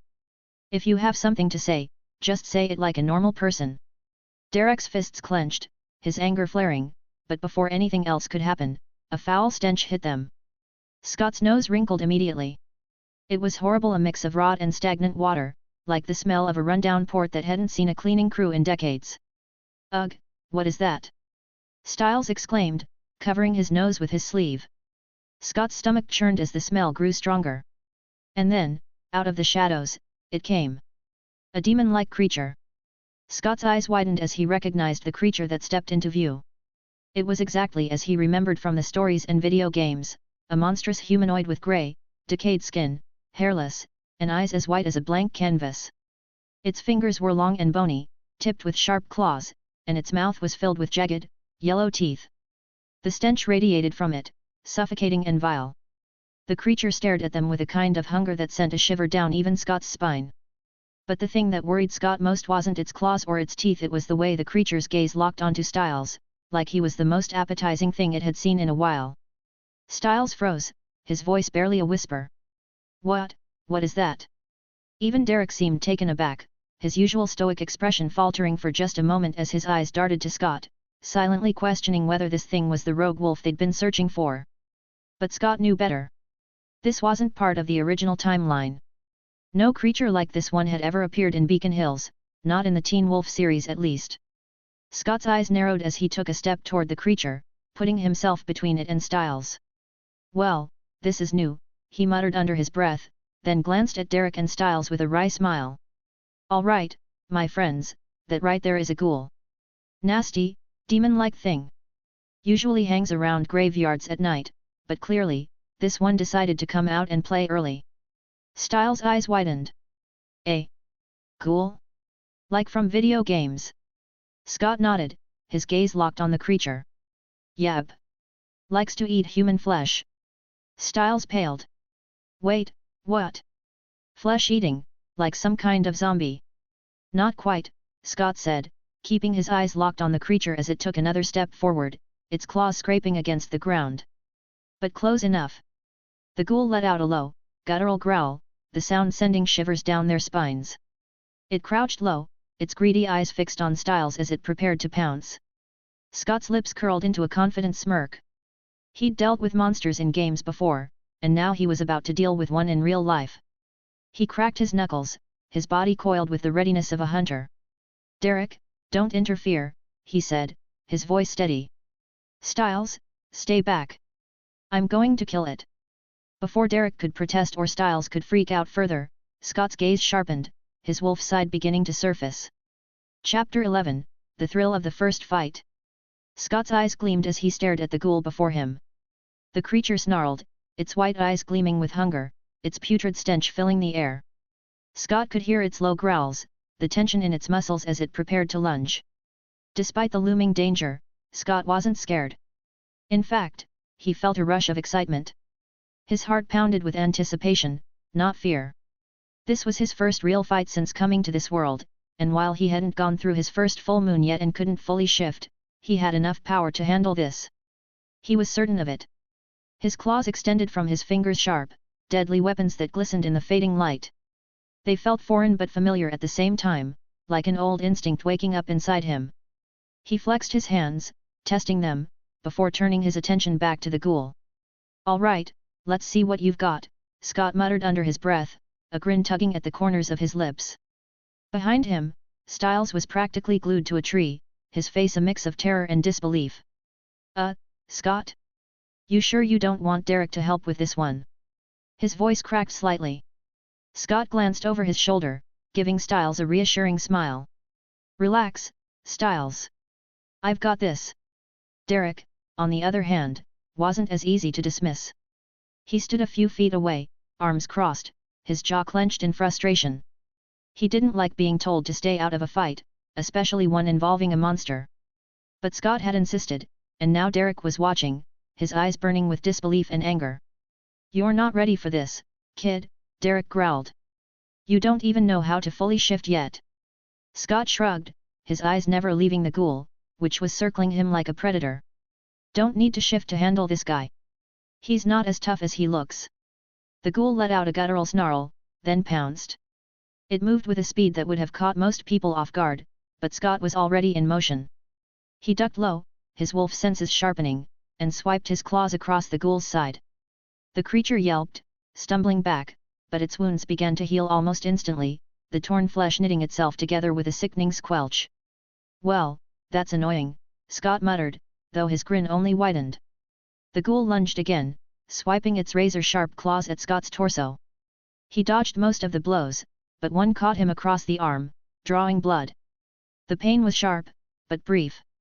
Scott glanced at the wound as it began to close up almost as fast as the ghoul's had. The thrill of it all sent a jolt of adrenaline through him. This was his first real taste of what it meant to be a werewolf. His body was adapting, healing, and growing stronger with every second. "Okay, that's great," Scott said, marveling at the speed of his recovery. The ghoul roared in frustration and lunged again. This time, Scott didn't dodge. He met the creature head-on, their bodies clashing in a flurry of claws and teeth. The ghoul's claws scraped against Scott's chest, but he barely felt it. He was in control. He felt invincible. Scott's claws found their mark again and again, tearing through the ghoul's tough, grey skin. The creature staggered back, clearly hurt but still healing rapidly. Styles, who had been silent for most of the fight, suddenly found his voice. "Dude. You're totally kicking its ass. I mean, seriously, that thing's like some kind of death zombie, and you're just..." Styles paused, waving his hands wildly in the air, "destroying it." Scott smirked, never taking his eyes off the ghoul. "It's not over yet, Styles." Derek watched the battle with narrowed eyes, his earlier anger slowly giving way to something else: surprise, maybe even respect. This Scott wasn't just some amateur playing with powers he didn't understand. He was fighting with a confidence and skill that Derek hadn't expected. For someone who hadn't even gone through their first full moon, Scott was handling himself far better than most new werewolves would.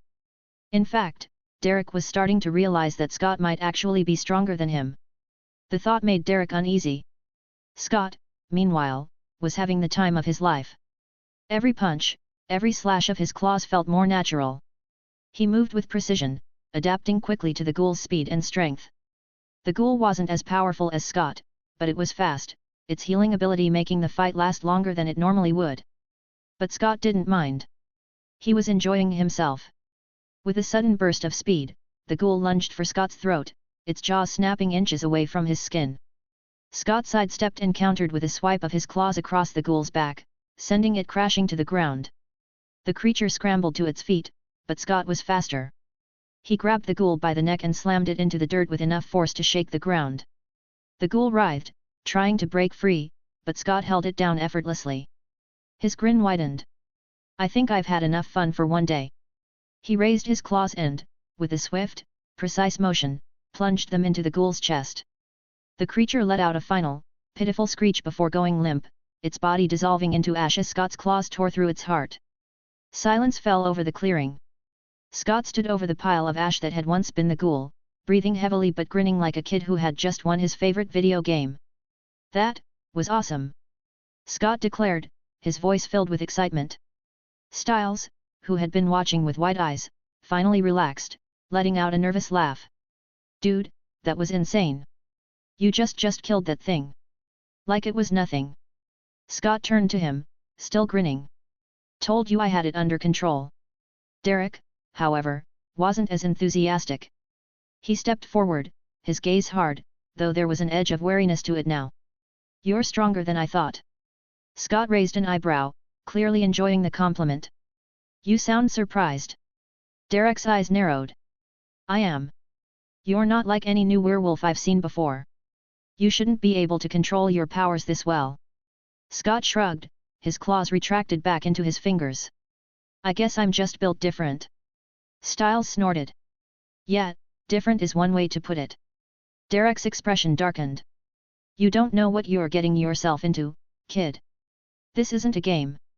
Scott met his gaze, his smile fading into something more serious. I know exactly what I'm getting into, Derek. More than you think. For a moment, Derek stared at him, unsure what to make of this new, confident werewolf. He had expected some scared kid, barely able to handle the reality of being a werewolf. But this Scott, there was something off about him, something more. And Derek didn't know whether that was a good thing or not. But Scott didn't seem concerned. In fact, he looked like he was still riding the high of the fight. He glanced at Styles and Derek, his grin returning as the adrenaline still buzzed in his veins. That was one of the most exciting things I've ever done. If this is what being a werewolf is like, I think I'm gonna enjoy it. Styles let out a relieved laugh, shaking his head. You're nuts, man. But yeah, that was pretty cool. Scott turned back to the pile of ash, his smile fading slightly as he thought about what had just happened. The ghoul wasn't supposed to be here. This wasn't part of the Teen Wolf story he knew. Something was changing the timeline and he was going to figure out what. But for now, he was just happy to have won his first real fight. Chapter 12, Friendship. Ash swirled in the air, still settling from the battle. Scott's chest heaved with the remnants of adrenaline, and he felt more alive than ever. But as the dust cleared and reality began to settle in, Derek's eyes, sharp and calculating, flicked from the remains of the ghoul back to Scott. How do you know my name? Derek's voice was low, suspicious. His tone made it clear he wasn't in the mood for games. There was an edge to him now, a defensiveness that had little to do with what just transpired and more to do with the wounds that time hadn't yet healed. Styles fidgeted next to Scott, shifting awkwardly before finally breaking the silence. I know about you because of, you know, the fire. The one that killed your family.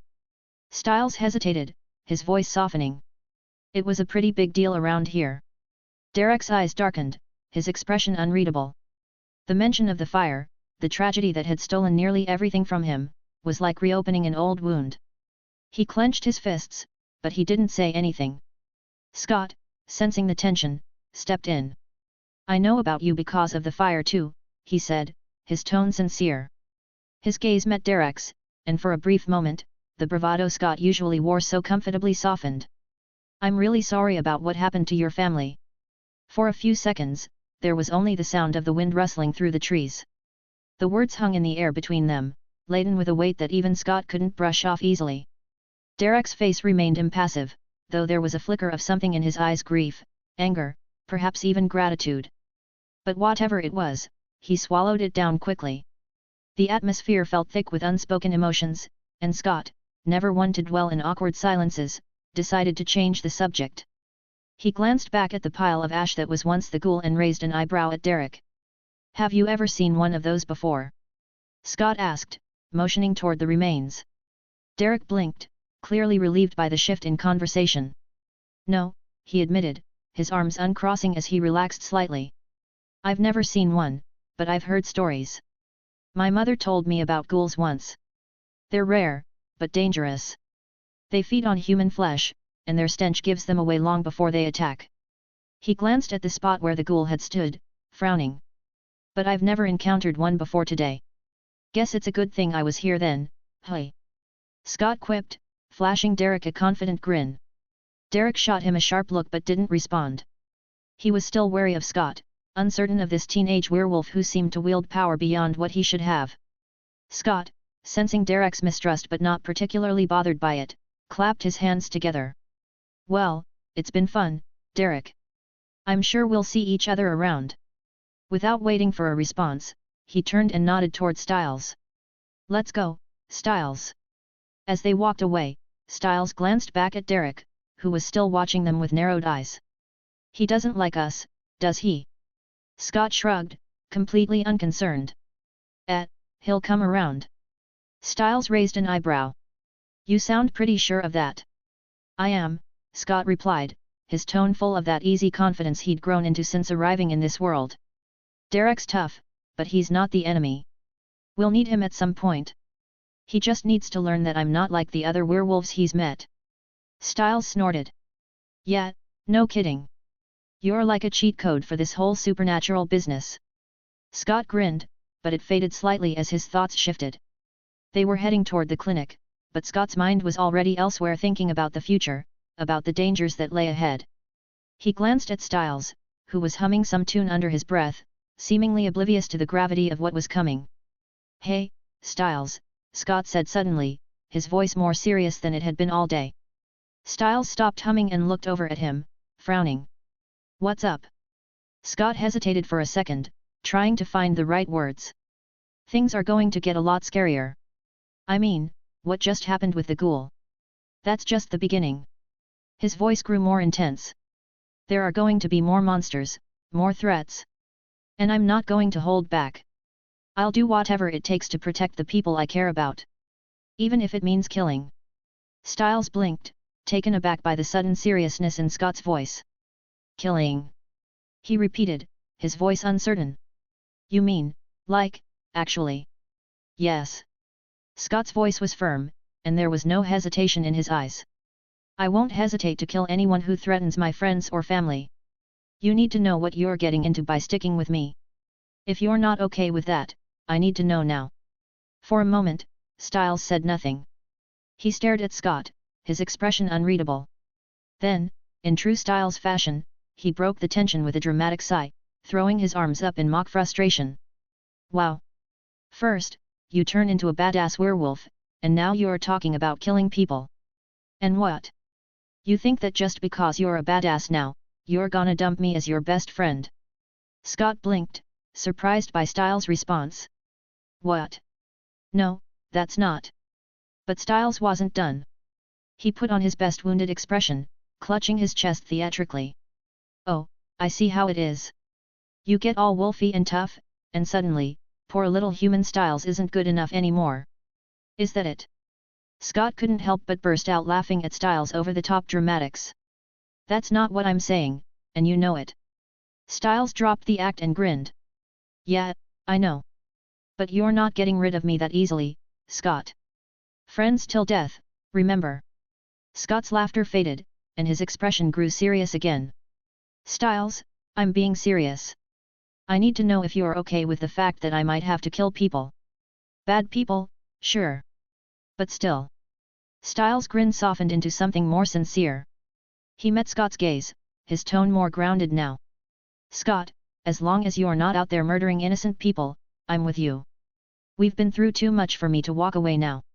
So yeah, I'm okay with it. You protect the people you love, and I'll be there to help, however I can.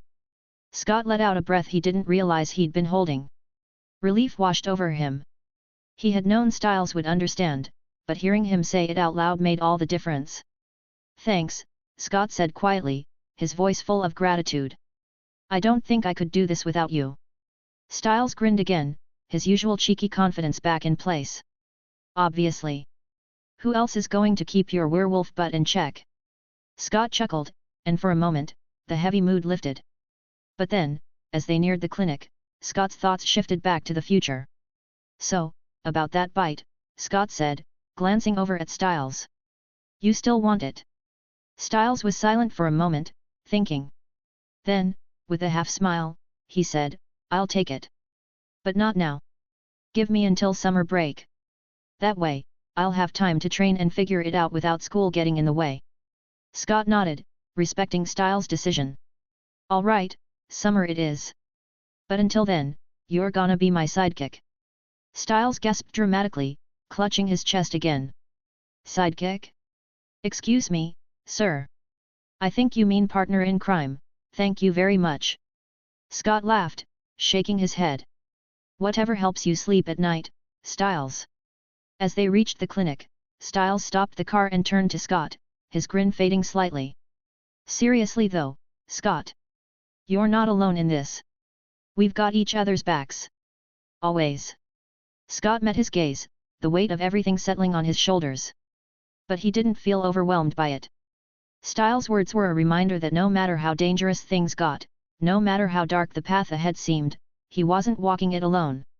"I know," Scott said quietly, smiling at his best friend. "And I'm glad." With that, Scott stepped out of the car, watching as Styles drove off, leaving him in front of the animal clinic. As he walked inside to start his shift, his thoughts returned to the fight with the ghoul, Derek's wariness, and Styles' unwavering loyalty. There was danger ahead more than they could ever imagine.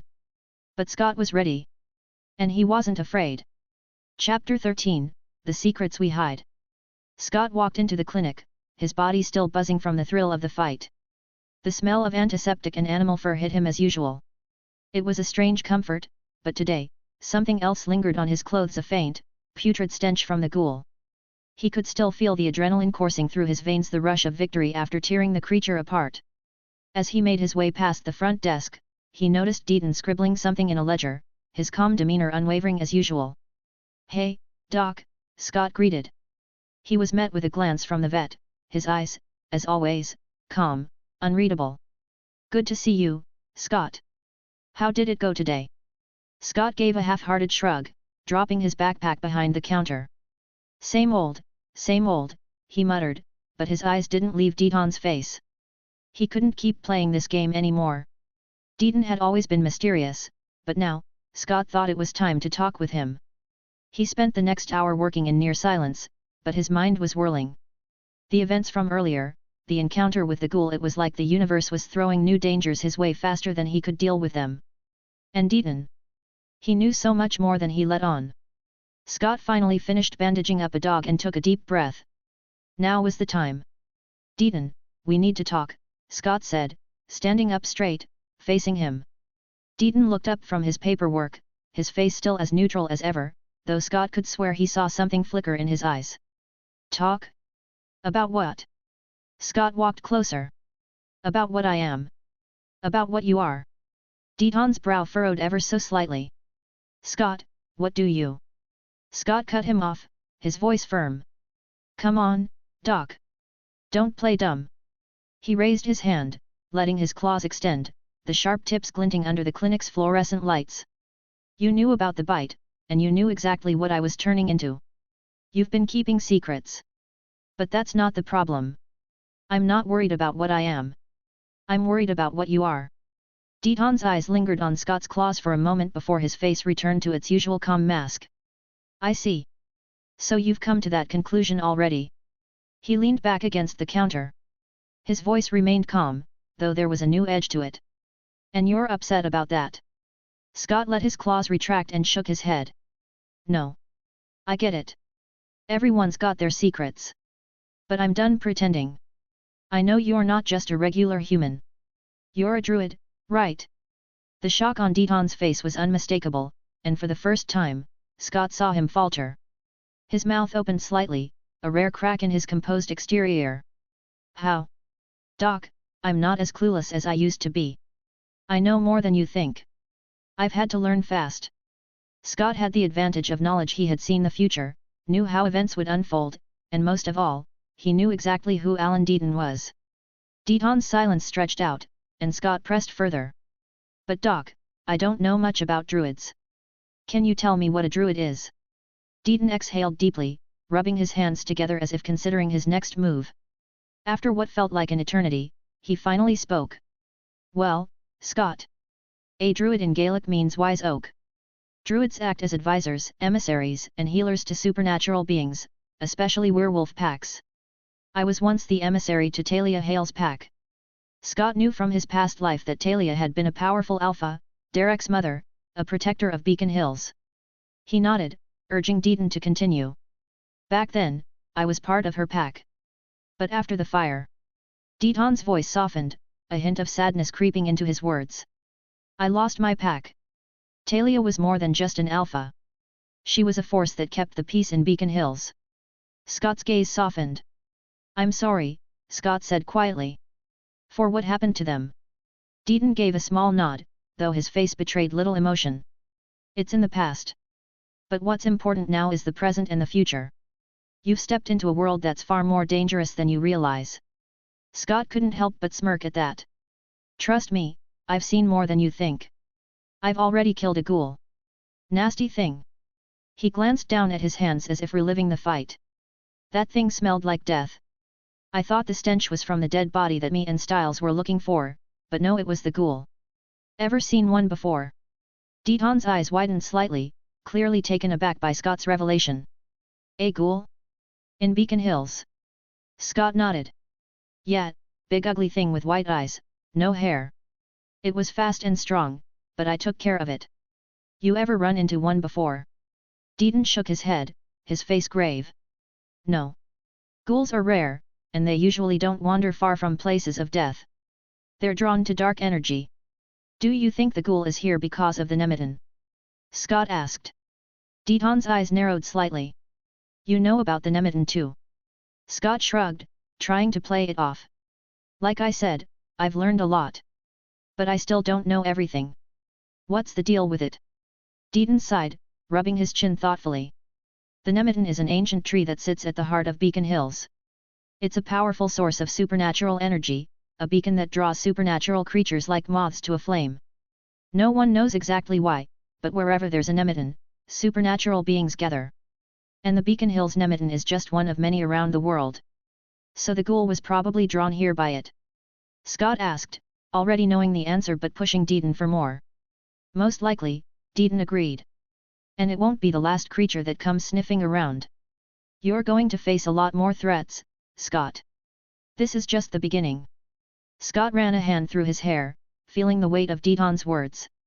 He had expected as much, but hearing it confirmed by someone with Deeton's experience made it feel more real. Then I need to protect my family. My mom, my friends. I can't let anything happen to them. Deeton nodded. There are ways to shield your home. Mountain ash is one of the most effective. It creates a barrier that most supernatural beings can't cross. Scott's eyes lit up with determination. Can we do that? Can you help me put a barrier around my house? Deeton smiled softly. Of course. Let's take care of it now. Relief washed over Scott. Deeton's knowledge would be invaluable in the battles to come. Together, they left the clinic, heading toward Deeton's car. As they drove toward Scott's house, Scott couldn't help but feel a sense of excitement. This world, with all its dangers and mysteries, was now his playground. And with the knowledge he carried from his past life, he would face every challenge head-on. As the car pulled up in front of his house, Scott looked at Deeton and grinned. Thanks, Doc. I knew I could count on you. Deeton returned the grin, though his eyes remained serious. Just remember, Scott, this is only the beginning. There's still a lot you don't know. Scott's grin widened. Then it's a good thing I learn fast. With that, they stepped out of the car, ready to lay down the first line of defense in a long and dangerous war. Chapter 14, First Meeting with the Alpha. The night was still, and the sound of crickets filled the air as Scott stood beside Deeton outside his home. A soft breeze rustled the leaves in the nearby trees, but Scott's focus was on the thin line of mountain ash Deeton had meticulously laid around the perimeter of the house. Deeton straightened up and walked over to Scott, his expression unreadable as always. The barrier's ready. But, Scott. He hesitated, a rare break in his calm. You know if I activate this, you won't be able to enter your house. Mountain ash affects all werewolves. I can deactivate it, but... Scott grinned, a confident gleam in his eyes. You're underestimating me, Doc. Trust me, just activate it. Let's see what happens. Deeton gave him a curious glance, then nodded. With a quiet breath, he whispered a word under his breath, and the mountain ash flared briefly with a soft glow before disappearing from sight. The barrier was up. Scott didn't waste a second. Without a moment's hesitation, he strode forward toward his front door, a lazy smile on his face. As he crossed the invisible boundary, he felt nothing. No resistance, no burning sensation, nothing that other werewolves would experience. It was as if the mountain ash wasn't even there. Deeton's eyes widened in disbelief. Wait. Scott, stop. He rushed forward, eyes darting to the ground where the ash had been laid. He was sure he'd done it right. That shouldn't be possible. Scott turned to look at Deeton from his spot just inside the doorway, an eyebrow raised in amusement. Well, guess I'm special. He flashed a playful grin. Deeton stepped closer, his mind clearly racing as he tried to process what he'd just witnessed. This. I've never seen a werewolf cross mountain ash before. You're immune to it. Scott chuckled. Looks that way. This doesn't make sense, Deeton said, clearly baffled. He walked toward the barrier, carefully inspecting the line of ash to ensure it was still intact. Then, with a frown, he stepped forward and drew another circle of mountain ash around himself. Come here, he instructed, his voice slightly strained. Scott walked over, standing right outside the circle. Deeton watched closely, his eyes narrowed with concentration. Now try touching me, he said. Scott reached down and, without hesitation, patted Deeton on the shoulder, ignoring the supposed magical barrier as if it didn't even exist. Deeton stood frozen, and for the first time in a long while, he looked genuinely shocked. His composure cracked. How can you ignore the ash? It's been a deterrent to werewolves for centuries. Even the strongest alphas are bound by it. Scott just gave him that mysterious smile. I'm different, Doc. Special. Let's just say I'm not your average werewolf. Deeton studied him, his expression a mixture of curiosity, confusion, and even a little awe. Different doesn't begin to cover it. We need to talk more about this. But not tonight. Scott nodded, still wearing that smug smile. Yeah, maybe later. Tonight, I've got dinner plans. He winked, clearly enjoying the fact that he'd just blown Deeton's mind. Deeton finally shook his head, still looking perplexed. We'll continue this conversation soon. With a final, puzzled glance, he left, walking back to his car with his mind clearly reeling from what he had just witnessed. Scott closed the door behind him and sighed, feeling the tension of the day finally easing off his shoulders. He took a shower, then he made his way to the kitchen, deciding to wind down with a little cooking. After all, cooking was something that always relaxed him in his old life, something about the rhythm of it, the control over the ingredients, the art of creating something satisfying from simple ingredients. He grabbed some chicken, tortillas, cheese from the fridge. Enchiladas were a simple dish, but in his hands, it became more of a therapeutic process. He chopped up onions, sautéed them until golden, then mixed in some peppers and some spices. As the scent filled the kitchen, he felt a sense of calm wash over him, the day's stress melting away. With a quick flick of the wrist, Scott seared the chicken to perfection, the spices filling the air as he wrapped it all in tortillas, covered them in sauce, and sprinkled them generously with cheese. While the enchiladas baked, he threw together a quick salad, chopping vegetables with the ease of someone who'd done this 1,000 times before. By the time his mom came home, the kitchen was filled with delicious smells, and Scott was sitting at the table, proud of his work. Wow, what's all this? Melissa asked, eyes wide as she took in the sight of the spread on the table. You cooked dinner, again? Scott grinned. Yep. Just felt like making something nice. She laughed, shaking her head in disbelief. You're full of surprises, you know that. They spent the next hour talking, laughing, and catching up. Scott told her about school and his boring shift at the clinic, carefully leaving out the part where he fought a flesh-eating ghoul. Melissa laughed at his stories, and dinner was filled with light conversation, and the usual mother-son banter. Scott felt at ease, enjoying the normalcy of the moment. It was easy to forget, just for a little while, that his world was anything but normal. After dinner, Scott cleaned up the dishes, exchanged a few more jokes with his mom, and then headed up to bed. The house was quiet, peaceful, the mountain ash barrier giving him an extra sense of security. But that peace didn't last long. In the middle of the night, a low, eerie howl cut through the stillness. Scott's eyes snapped open, instantly alert. He sat up in bed, glancing toward the window. The howl wasn't just any random wolf, it was a familiar sound. He moved to the window and pulled the curtain aside. There, standing in the shadows beneath a tree, was Peter Hale, fully transformed into his werewolf form. His eyes glowed, watching Scott with an intensity that should have been terrifying. Scott, though, wasn't the least bit scared. Instead, he just smirked and raised his hand, flipping Peter off with a lazy, casual gesture. Nice try, dumbass, he muttered under his breath. He dropped the curtain and flopped back onto the bed, completely unconcerned. Peter might be a problem for other betas, but Scott wasn't other betas, he wasn't even sure if he was a beta. Peter couldn't control him, and Scott wasn't about to let him think otherwise. As he lay back down, a mischievous grin spread across his face. The thrill of the day was still fresh in his mind, and as he drifted off to sleep, a goofy smile spread across his face. He dreamed of Allison dressed as a sexy Red Riding Hood, teasing him playfully. In his dream, she laughed and called him a big bad wolf, and he couldn't help but laugh along with her. Outside, Peter growled in frustration, his claws digging into the earth. He couldn't believe it. Scott had completely ignored him. No fear, no submission. He stalked closer to the house, ready to confront Scott, but as he neared the property line, something stopped him. The mountain ash barrier. Peter growled low in his throat, pacing angrily as he realized he couldn't get past it. He glanced back at the window, still fuming. How had Scott, a newly turned beta, managed to block him out? It wasn't possible. It was infuriating. How could a beta resist him? He was an alpha, a Hale, a dignified alpha, and yet here was a stupid beta, of his own making, treating him like nothing more than an annoyance.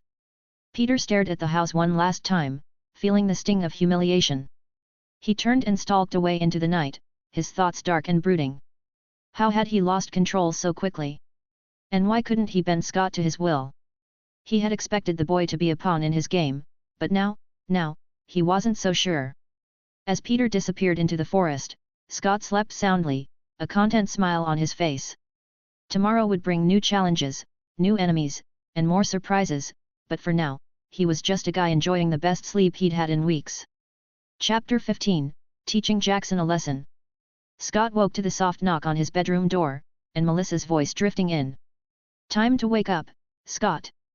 His eyes fluttered open, and he stretched, feeling strangely refreshed. Maybe it was because of the good dream he'd had last. A lazy grin spread across his face. Melissa poked her head inside the room, noticing the smile. You seem like you had a pretty good dream, she teased, raising an eyebrow knowingly. Scott wasn't one to be shy anymore, especially not with his mom. He laughed, pushing himself up to sit on the bed. It was great. Best sleep I've had in a while. Melissa rolled her eyes, clearly not wanting to know more about the nature of her teenage son's dreams. Well, don't stay in bed too long. Breakfast is in the kitchen, and I've got to head to work. She paused at the door, giving him a motherly once-over. And Scott, whatever's going on with you lately, just stay out of trouble, okay? Scott grinned. Always, Mom. She didn't look convinced but left him to it, closing the door behind her. After a quick shower, Scott made his way to the kitchen, still in a great mood. The enchiladas he made the night before had done wonders for his mom's mood, and now the house smelled like fresh pancakes, courtesy of her morning effort. He wolfed down breakfast with ease, grabbed his backpack, and made his way to school, whistling a little tune under his breath. Dash. The day at school started uneventfully. He went through his classes like a breeze, his mind only half focused on the lessons. Scott knew how the next few weeks would play out, how events would unfold, but he wasn't just a bystander in the story anymore. This time, he was the one pulling the strings. As the final bell rang, signaling the end of the day, Scott headed to his locker. He was about to put away some of his textbooks when the metal door slammed shut right in front of his face, forcing him to step back. His eyes flicked to the person responsible. Jackson Whitmore stood in front of him, wearing that classic smug expression of his. Jackson's eyes had a fire in them, something simmering beneath his composed exterior. You're gonna tell me where you're getting your juice, Jackson demanded, his voice dripping with barely restrained aggression. Scott's response was a calm, teasing smile. What juice? You mean like orange juice? My mom does all the grocery shopping. Jackson's face twitched in frustration. He leaned in closer, his voice dropping to a rough growl. Don't play dumb with me, McCall. You're going to tell me what it is you're taking and who you're getting it from, because there is no way that you're kicking ass out there on the field without some chemical boost. He enunciated the words slowly this time, as if Scott couldn't understand. But Scott only smirked wider, enjoying the way Jackson was slowly unraveling. Oh, you mean steroids? Wait, you want steroids? Jackson's hand shot out, grabbing Scott by the front of his shirt. It was a mistake. Scott's playful demeanor dropped instantly, replaced by something much darker, more dangerous. With barely any effort, he twisted Jackson's arm behind his back, locking it in a painful position, and slammed him against the lockers. Jackson grunted in shock, his face slamming into the cool metal with a resounding clang. Leaning in, Scott's voice was a low, threatening whisper. Listen here, jackass. I don't care what you think I'm taking, and I don't care if you want steroids or whatever. But if you ever touch me again, or get in my way, you'll regret it. Understand? Jackson tried to breathe through the pain, but Scott's strength it was unnatural. There was something in Scott's eyes now, something that terrified Jackson in a way he couldn't explain. A predatory aura clung to Scott like a second skin. Before Jackson could respond, they were interrupted by the familiar voice of Lydia Martin. McCall, let him go. She demanded, walking over with Allison and Styles close behind her. Scott didn't flinch or release Jackson. Instead, he turned his gaze to Lydia, the usual calm amusement back in his eyes. Why? Jackson here just asked me if I could buy him some steroids.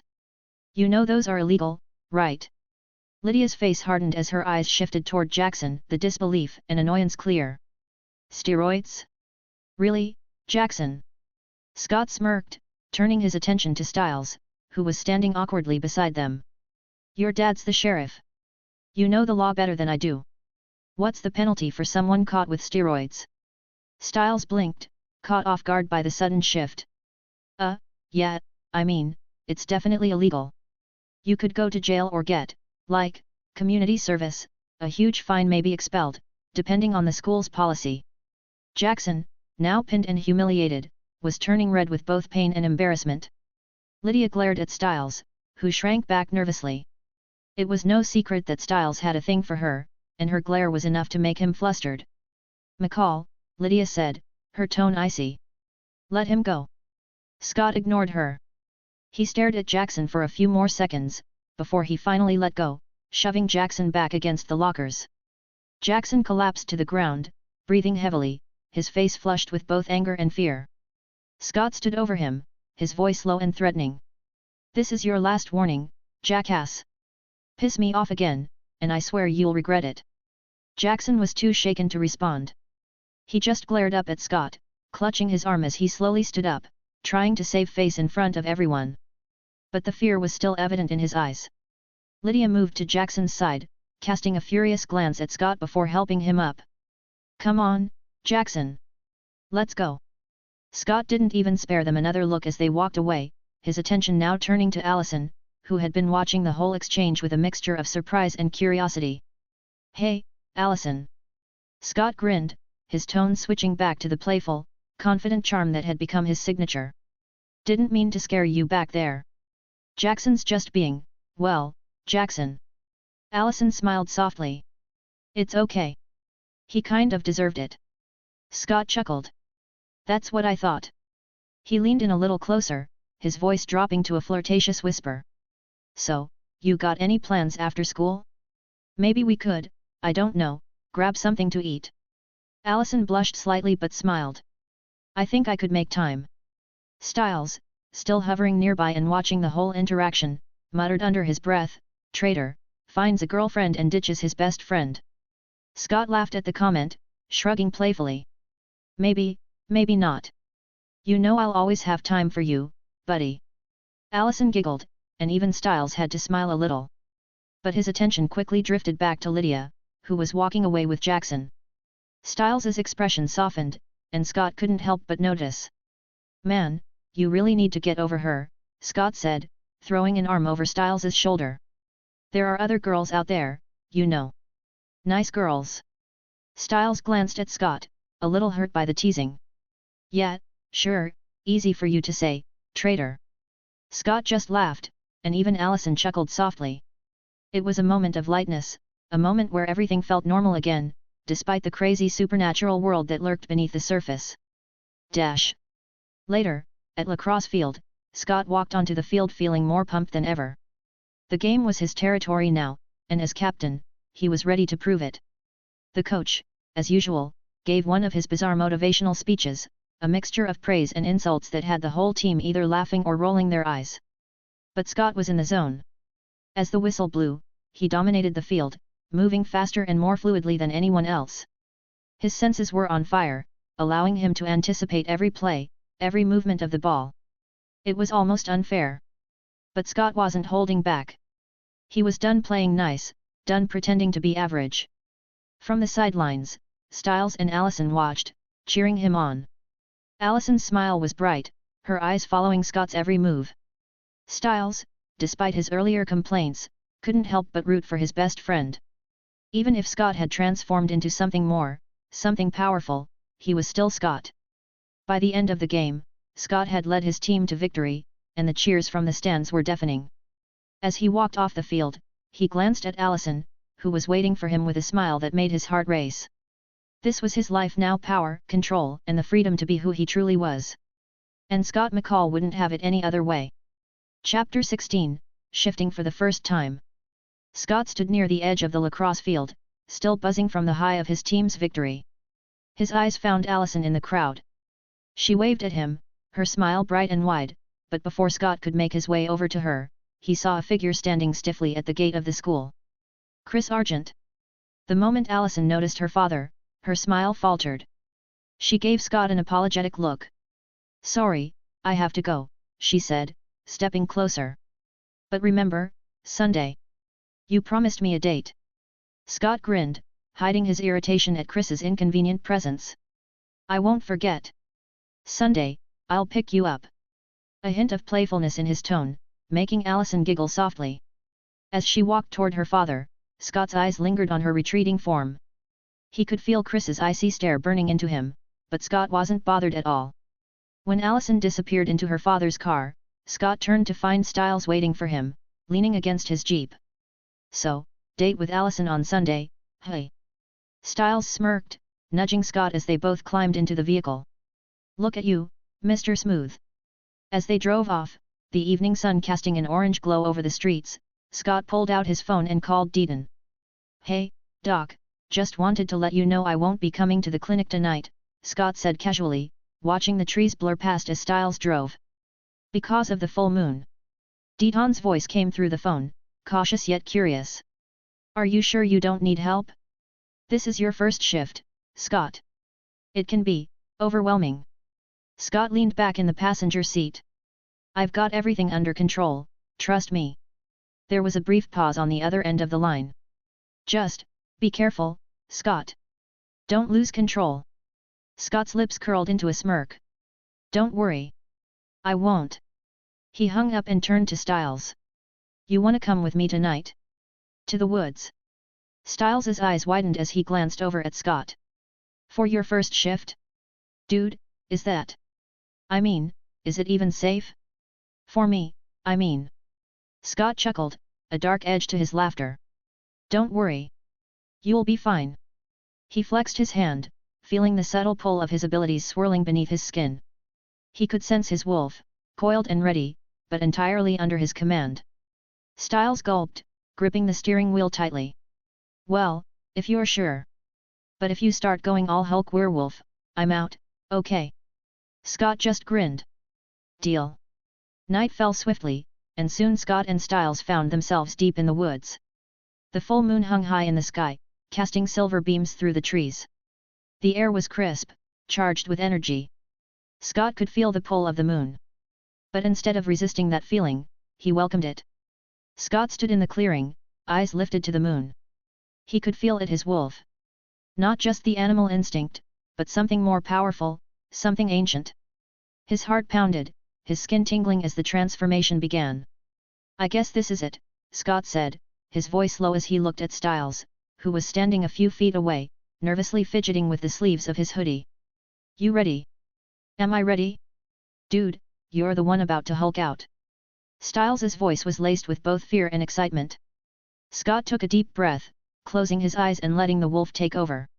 He didn't fight it. He didn't fear it. He let it in. His muscles rippled beneath his skin as the first changes began. Scott's eyes snapped open, glowing a deep crimson. Fur began to sprout from his cheeks, his claws extended, and his fangs elongated. His ears sharpened, becoming more wolf-like. He could hear everything around him: the rustling of leaves, the heartbeat of a nearby squirrel, the way Styles's breath hitched as he watched in awe. When Scott finally stood fully transformed, he still resembled a man, but there was no denying the raw power that radiated from him. He was a beast, a human beast. "What color is my eyes?" Scott asked, his voice deeper, rougher, as he turned to Styles with a wide grin. Styles blinked, staring at him. Your eyes. They're red. Scott's grin widened into an arrogant, almost wicked laugh. He threw his head back and let the sound echo through the forest, a laugh filled with pride and confidence. Styles took a few cautious steps back. Scott, you okay? You're not, losing control, right? Scott looked at him, still grinning. Losing control? No way. You don't understand, Styles. He held out his hand, admiring his claws, then his glowing red eyes locked onto his best friend. Do you know what red eyes mean? Styles shook his head slowly, swallowing nervously. It means I'm an alpha, Scott said, his voice filled with pride. But not just any alpha. There are two kinds of alphas, Styles. The ones like the guy who bit me. They kill an alpha and steal their power to become one. And then there's the rarest kind, true alphas. They don't need to kill an alpha to become one. They rise to the top on their own, by sheer willpower and strength. Styles's eyes widened. So, which one are you? Scott's grin faded into something more thoughtful. I'm not sure, Styles. I tried to shift before the full moon, but I could only use my claws, so before today I didn't know what color my eyes were. And as far as I know, a true alpha is a beta that rises in status and becomes an alpha due to his own willpower and strength, but because I'm awesome, I skipped the whole beta thing, so probably I'm a true alpha, I think. Or I'm something else. Something different. I don't know, Styles. Perhaps a born alpha, ... Styles stared at him, his mind racing. Born alpha? Is that a thing? Scott shrugged. Well, what matters is that I'm an alpha. His grin returned, more feral this time. And I'm not done yet. With a deep growl, Scott tapped further into his wolf side. He pushed past the human-beast form, reaching for something deeper, something primal. His body began to shift again, muscles expanding, bones cracking and elongating. His form grew taller, more menacing. Styles watched in horror as Scott's body twisted and changed, growing larger by the second. Fur covered his entire form, now thick, black fur that shimmered under the moonlight. His face elongated into a wolf's snout, fangs gleaming as they protruded from his jaws. His hands transformed into massive, clawed paws, and his legs bent into digitigrade limbs, giving him the appearance of a true predator. By the time the transformation was complete, Scott stood over 2.5 meters tall, a towering beast of muscle and fur. His tail swished behind him, and his glowing red eyes locked onto Styles, who was now staring up at the monster that had once been his best friend. Scott flexed his new form, feeling the sheer power coursing through him. He felt invincible, untouchable. His senses were heightened beyond anything he'd ever experienced. Every sound, every smell, every movement around him was crystal clear. But more than that, Scott felt in control. This was no mindless beast. He was the one in charge, the one calling the shots. And it felt amazing. Styles, on the other hand, was pale, frozen in place as he stared at Scott. Scott? Buddy? You still in there? Scott's massive head tilted down, eyes glowing ominously as he looked at Styles. A low growl rumbled from his throat, sending chills down Styles's spine. The sheer size and ferocity of the werewolf towering over him made Styles freeze in place. Without warning, Scott lunged. In an instant, Scott was in front of Styles, moving faster than he could blink. He grabbed Styles like he weighed nothing, lifting him off the ground effortlessly. Styles's heart raced, panic gripping him as Scott opened his monstrous mouth wide, revealing sharp, terrifying fangs. Scott, wait, no! Scott! Styles screamed, his voice cracking in pure terror. His body went rigid as he shut his eyes tightly, bracing for what he thought was the end. His mind raced, certain that his best friend was about to tear him apart. Then, something wet and sloppy hit his face. Styles hesitated, confusion breaking through the fear. Slowly, he opened one eye to find Scott, now a giant wolf monster, grinning at him. And as if that wasn't strange enough, Scott licked him again, this time drenching Styles in saliva from his hair down to his shirt. What the? Styles muttered, blinking in disbelief. It dawned on him that Scott had been messing with him this entire time. Scott, the massive, powerful werewolf, had just licked him like some oversized dog. Before Styles could process his shock, Scott gave him another wet lick, and then another, soaking him thoroughly. "Scott! Stop! This is disgusting!" Styles shouted, wriggling as he tried to escape Scott's grip. But it was no use, Scott was having too much fun. Finally, Scott dropped him, and Styles landed on the ground with a thud, looking like a drenched, bewildered chicken. He struggled to get back on his feet, wiping wolf slobber from his face. "I can't believe you just," Styles started, but the words were lost as he glared up at Scott's mischievous grin. "Oh, you are so dead." Without missing a beat, Styles jumped up and started chasing after his werewolf friend, trying to hit him in revenge.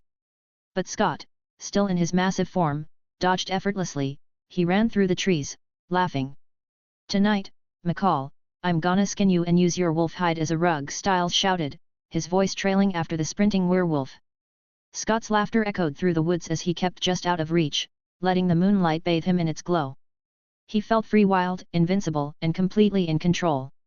Chapter 17, Embracing the Beast. The moon was still high in the night sky, casting its pale glow over the Beacon Hills Preserve as Styles finally stopped running, panting heavily, hands on his knees. His breath came in ragged gasps, and his heart was still racing from the chase. Scott, still in his towering werewolf form, came to a halt a few paces ahead, the amusement in his glowing red eyes clear as day. "That was funny," Scott rumbled, his voice deep and resonant in his transformed state. Styles, still catching his breath, shot Scott a glare. "That was disgusting," he gasped, wiping some of the residual wolf drool from his face. "And I thought I was dead. I almost peed myself." Scott's wolfish grin grew wider, revealing rows of sharp teeth. "Don't you like pranks?" His tone was teasing, still dripping with amusement. "Pranks? That wasn't a prank, dude. That was attempted murder by heart attack," Styles exclaimed, but then he paused, a smirk creeping across his face. "But I gotta admit, that was a great prank." Scott let out a low, growling laugh, which sounded both strange and oddly natural coming from his werewolf form. He shifted his weight, standing more upright as the two of them shared the moment. They stood in the cool night air for a moment, just catching their breath. Styles, now feeling more relaxed, looked up at Scott's massive, wolfish form and shook his head in disbelief. "You know, I've always wondered what it would be like to have a werewolf as my best friend. But this is next level insanity, man." Scott grinned wider. "You get used to it," he said, his voice still rough with the primal growl of his wolf form. "But I think I can go further. There's something else, something more inside me." Styles's eyebrows shot up. "Further? Dude, are you sure that's a good idea? Like, I'm all for science experiments and stuff, but maybe not on the night of the full moon in the middle of the creepy woods." Scott's glowing red eyes flickered with confidence.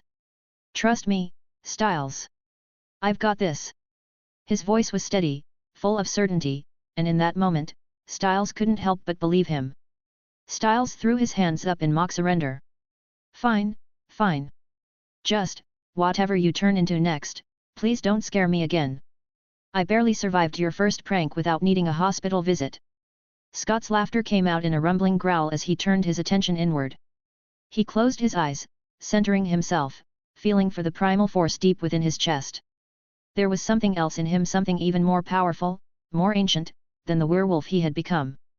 For a few moments, the air around them seemed to grow still, as if the forest itself was holding its breath. Styles watched nervously as Scott's body began to shift and contort again, his human-werewolf hybrid form changing. His fur thickened, black as the night sky, and his limbs grew longer, his frame stretching and expanding until he towered over Styles. The transformation was slower this time, more deliberate, as Scott embraced the raw power flowing through him. His body expanded, becoming larger, more monstrous but not in a grotesque way. The wolf he was becoming was majestic, a creature of pure, untamed strength. His snout elongated, sharp teeth gleaming in the moonlight. His fur grew thicker, forming a powerful mane around his neck, and his eyes burned with a primal, glowing intensity. When the transformation was complete, Scott stood before Styles, a giant black wolf, bigger than a horse, his body rippling with muscle and power. His thick fur shimmered under the moonlight, and his presence exuded dominance and control. Styles's mouth hung open, his eyes wide in shock. But this time, he wasn't afraid. How do I look? Scott's deep, guttural voice rumbled from his lupin throat, though it was still unmistakably his. Styles blinked, taking a moment to process what he was seeing. He wasn't sure whether to be terrified or impressed. Finally, he shook his head in amazement. Dude, you look majestic. Like something out of a fantasy movie. A real, alpha wolf. Scott's beastly form seemed to nod, acknowledging the compliment. For a moment, he simply reveled in the feeling of his new form.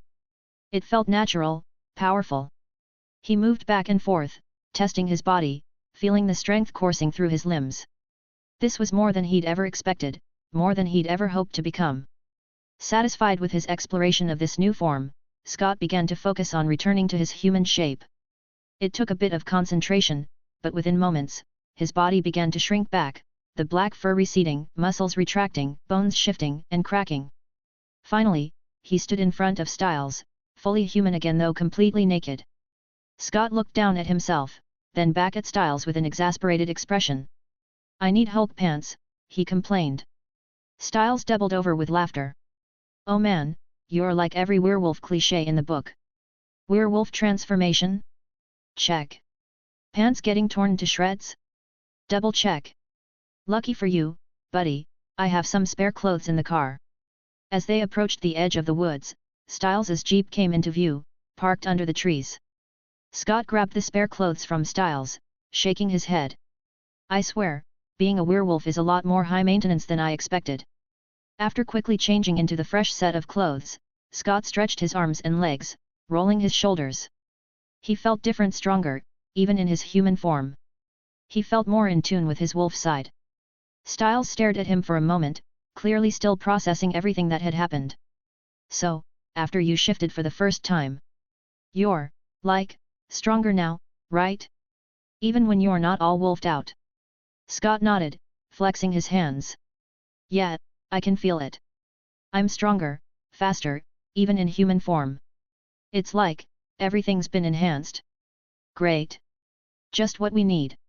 Super Scott, Styles muttered, though his grin betrayed the teasing tone in his voice. Scott clapped him on the shoulder, chuckling. Come on, let's head home. Styles looked at Scott with an exaggerated expression of exhaustion. Next time, warn me if you're gonna turn into a giant wolf and prank me to death, okay? Scott grinned, his mischievous glint returning. No promises. Styles groaned dramatically. I'm serious, though, dude. That whole prank thing. Never again. Never. Got it. Scott chuckled as they both climbed into the car. Yeah. But you gotta admit, you'll never forget tonight. Styles grinned as he started the engine. You're right about that. This is going straight into the history books of Styles and Scott. As they drove toward Scott's house, the night felt calmer, more settled. Scott glanced out the window, he felt a sense of accomplishment. He was growing into his powers, understanding more about what he could do. Styles dropped Scott off at home, both of them sharing a knowing smile about the night's events. The full moon had passed, and with it, another step in Scott's journey toward mastering his powers. Chapter 18, Date with Allison. Sunday morning arrived, the day Scott had been looking forward to all week, his first official date with Allison. He could feel the excitement bubbling in his chest, and it showed on his face. As he moved around the house, there was a noticeable bounce in his step. Melissa, catching on to his unusually good mood, raised an eyebrow at him as he passed by the kitchen. You look excited today. What's going on? She asked, her voice carrying a note of amusement. Scott, not one to shy away from his mom, shot her a playful smirk. I've got a date. Melissa blinked, her face lighting up with surprise. A date? She repeated, clearly amused. She crossed her arms, leaning against the counter with a mock-serious look. Who are you, and where is my cute, shy little dork? Scott groaned, rolling his eyes. Really, Mom? A dork? You're calling me a dork? Melissa couldn't help but laugh at her son's annoyance. The easy banter between them was one of Scott's favorite parts of the morning. Yes, you were my little dork. But now, she said, pouting and casting a fake sad look at him, you seem to have grown up overnight. Thanks for the reminder, Mom, Scott replied sarcastically, though the smile never left his face. After a moment of comfortable silence, Melissa's tone softened, and she gave him a warm smile. Don't do anything I wouldn't do, Scott. Scott grinned mischievously and leaned in, giving her a playful look. I don't know, Mom. What did you do on your first date? You look like the wild type when you were young. Melissa's eyes gleamed with mischief. She wasn't going to let him off easy. Oh, those were some good memories. I could tell you, she started, trailing off as she made a show of reminiscing. Scott's face paled, and he immediately regretted teasing her. Stop, stop, stop. I don't want to know. But Melissa wasn't done. You sure? I was the popular girl at school back then. And the boys, she began, her voice dripping with amusement. Scott jumped up, frantically waving his hands. Mom, please. I don't need to hear this. He shoved his fingers in his ears and started singing loudly to drown out her words. Melissa burst into laughter, clutching her stomach. She had won this round, and the sight of Scott's embarrassed face made her laugh even harder. Okay, okay. I'll stop. She said between giggles. But seriously, have fun. Just don't give me a reason to lecture you later, all right? Before Scott could respond, a car pulled up outside their house. A knock on the door quickly followed, and when Scott opened it, his eyes widened in surprise. Parked outside was a sleek, black 1969 Chevrolet Camaro Z28, polished to perfection. His dad had sent him the car, and he deeply appreciated. Whoa, Scott whispered, taking in the sight of the car. He rushed outside to inspect it, his heart racing with excitement. Melissa appeared behind him, her arms crossed as she leaned against the doorframe, watching with an amused smile. Looks like someone's a bit excited, she teased. Scott shot her a grin as he ran his fingers along the smooth surface of the car. After inspecting every inch, he grabbed his phone and immediately called his father, thanking him for the incredible gift. Their conversation was short, but it was good. Take good care of it, Melissa warned as Scott ended the call. And be careful when you're driving. Scott nodded, his smile not fading for a second. After taking a shower, he dressed in casual but stylish clothes, dark jeans that hugged his legs comfortably, a fitted navy blue shirt that emphasized his lean but muscular build, and a black leather jacket that added a touch of cool to the look.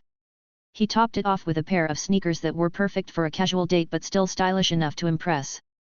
He glanced at himself in the mirror, satisfied with his appearance.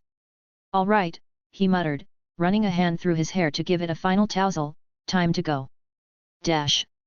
Arriving at Allison's house, Scott parked the Camaro in the driveway and walked up to the front door.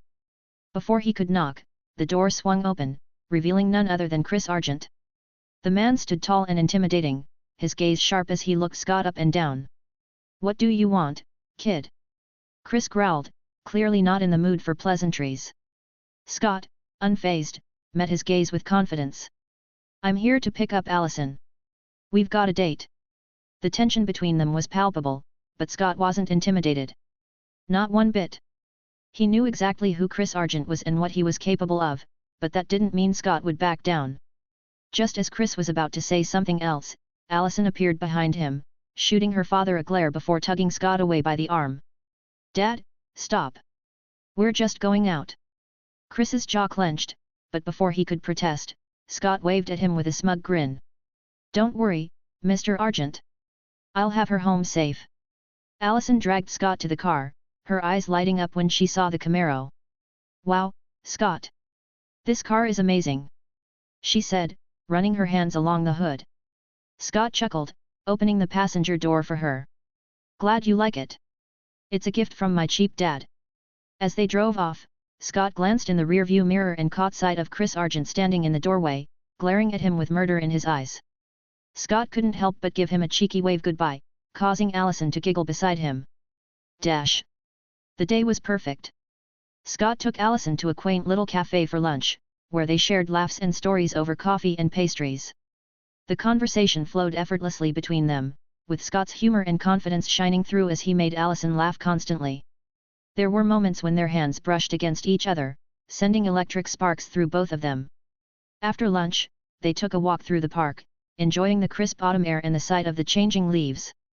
Scott took the opportunity to hold her hand, and Allison, blushing but smiling, didn't pull away. In the evening, Scott took her to the movies, where they sat side by side in the dark theater, their shoulders occasionally brushing. Scott couldn't help but feel how right everything felt. It wasn't just the date, it was the connection he was building with Allison, something genuine and deep. As he gently put his arm around her shoulder, she looked up at him with a spark in her eyes that ignited his heart. With a shared breath of anticipation, their lips met softly for their first kiss, a sweet promise of the beautiful future yet to come. As the movie ended and the credits rolled, Scott walked her back to the Camaro, the night's chill wrapping around them. He drove her back to her house, parking the car in the driveway. Standing in front of her door, Scott turned to her, his eyes softening. "You were gorgeous tonight," he said softly. Allison's cheeks flushed a deep red, and before she could respond, Scott leaned in and kissed her. It was a slow kiss, filled with warmth and affection. Allison pulled back slightly, her face redder than ever, and with a shy smile, she darted into the house. Scott chuckled softly, turning to head back to his car, but not before catching sight of Chris Argent standing at the window, glaring daggers at him.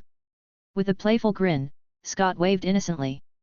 "Brought her back safe and sound, Mr. Argent?" "Nothing to worry about." Chris's eyes narrowed dangerously, but Scott just shrugged and got back into his Camaro, driving off into the night with a satisfied smirk on his face. Chapter 19, Bigfoot. It had been over 2 weeks since Scott and Allison's first date, and now they were officially a couple. The days passed in a blur. Scott felt a sense of normalcy creeping into his life, despite the chaos swirling beneath the surface. Styles was sprawled out on Scott's couch, lazily flipping through channels on the TV while Scott leaned against the kitchen counter, sipping on a soda. The lazy Sunday morning stretched ahead of them, and the boredom was already creeping in. "Yo, dude. What are we doing today?"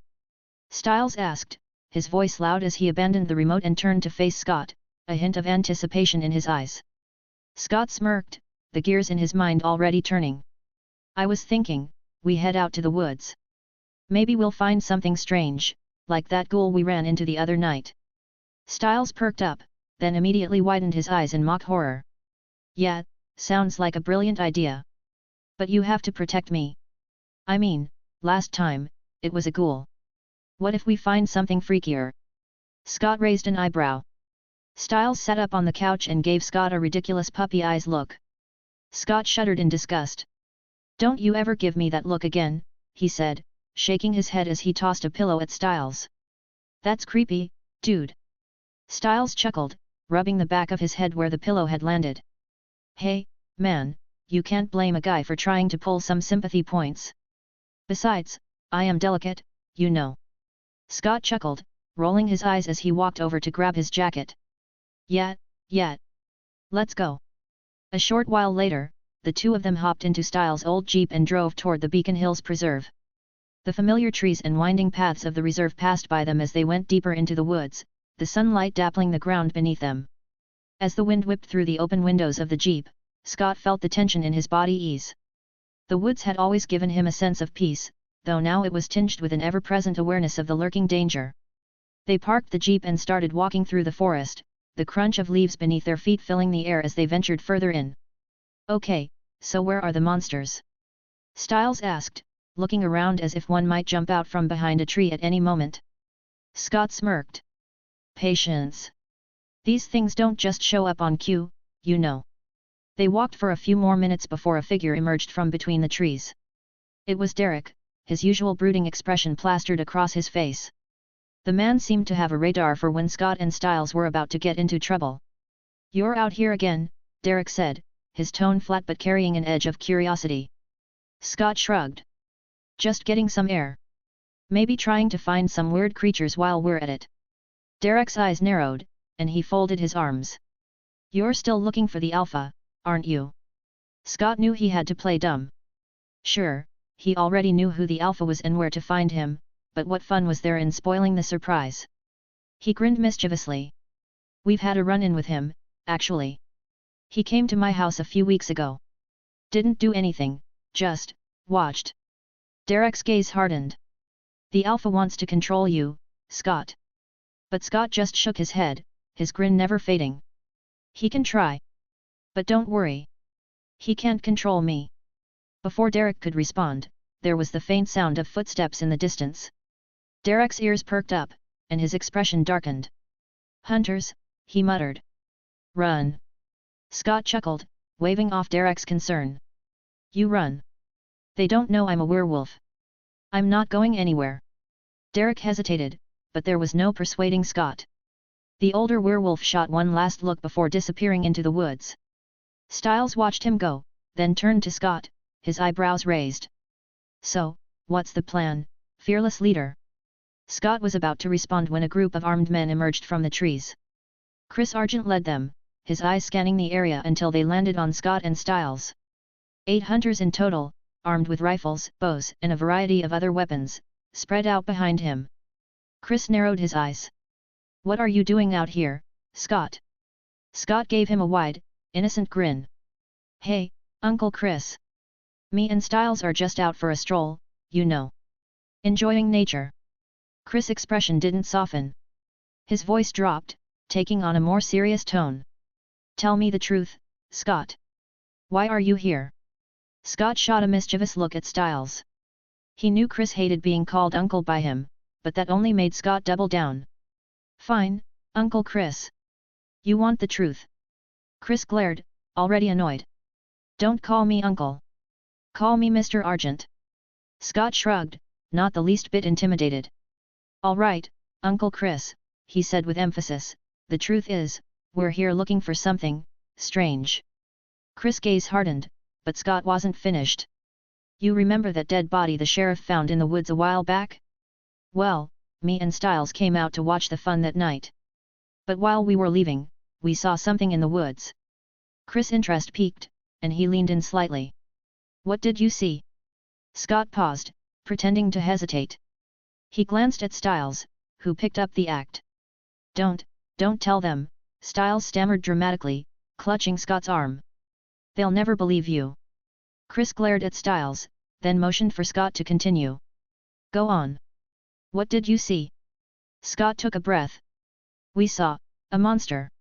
It looked like a bear, but it wasn't really a bear. Chris frowned. What did it look like? It was black, Scott said, his voice low as if recalling a terrifying memory. Big. At least 2 meters tall. And it had glowing red eyes. The hunters exchanged glances. Chris' eyes narrowed. You're sure it wasn't a bear? Before Scott could answer, Styles jumped in, his voice dripping with dramatic flair. It wasn't a bear, Mr. Argent. It howled, like a wolf. Uncle Chris, Scott said, his tone serious, we think it's Bigfoot. There was a moment of stunned silence before Chris and the other hunters burst into laughter. The sound echoed through the trees, the tension broken for a moment. Scott, undeterred, kept up the act. We're here to get a picture of it, Scott said, his face deadpan. We're going to prove to the world that Bigfoot exists. Chris wiped tears of laughter from his eyes. You didn't tell Allison about this, did you? Scott grinned and shook his head. I'm not stupid. I don't want her to think I'm crazy and dump me. Chris chuckled, but Scott wasn't done. He leaned in with a smug smile. I think Allison is the one, Uncle Chris. You're going to be my father-in-law someday. And me and Allison? We're going to give you lots of grandkids. The hunters snickered, but Chris' laughter stopped immediately.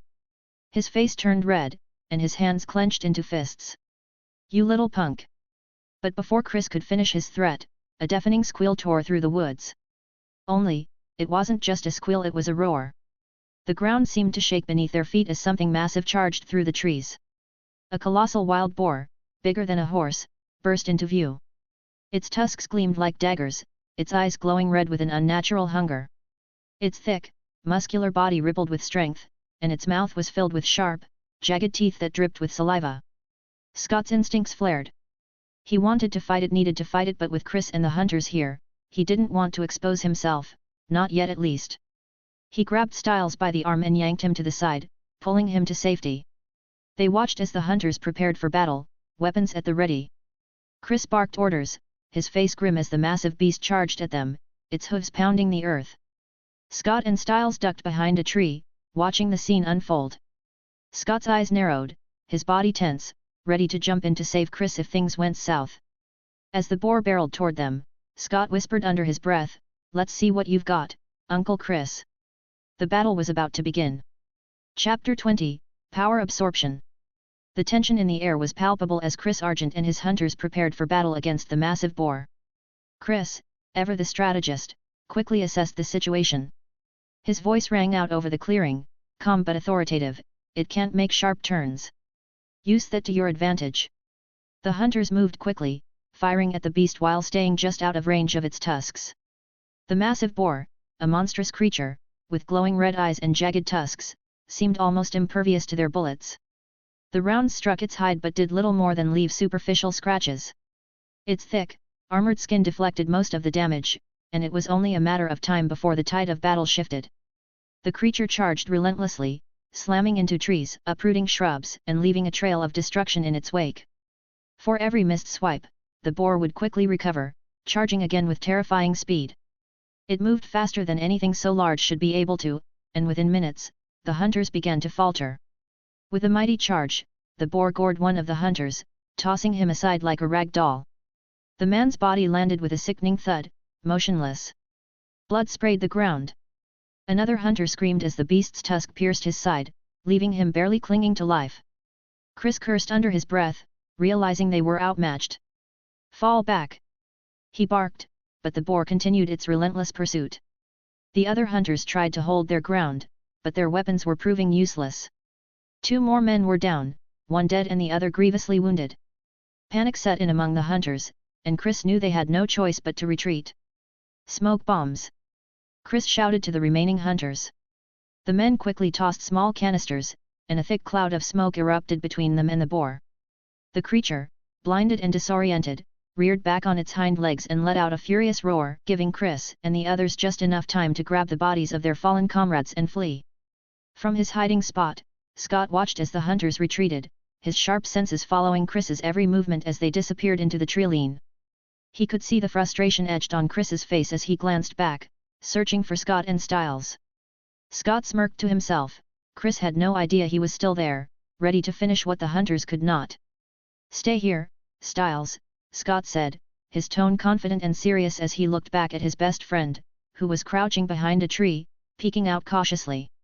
Styles gave him a mock salute, still trying to shake off the nerves from the encounter. "You got this, right?" he asked, his voice shaky but trusting. "Of course," Scott replied, already moving toward the tree line. He ducked behind a large oak and began removing his clothes.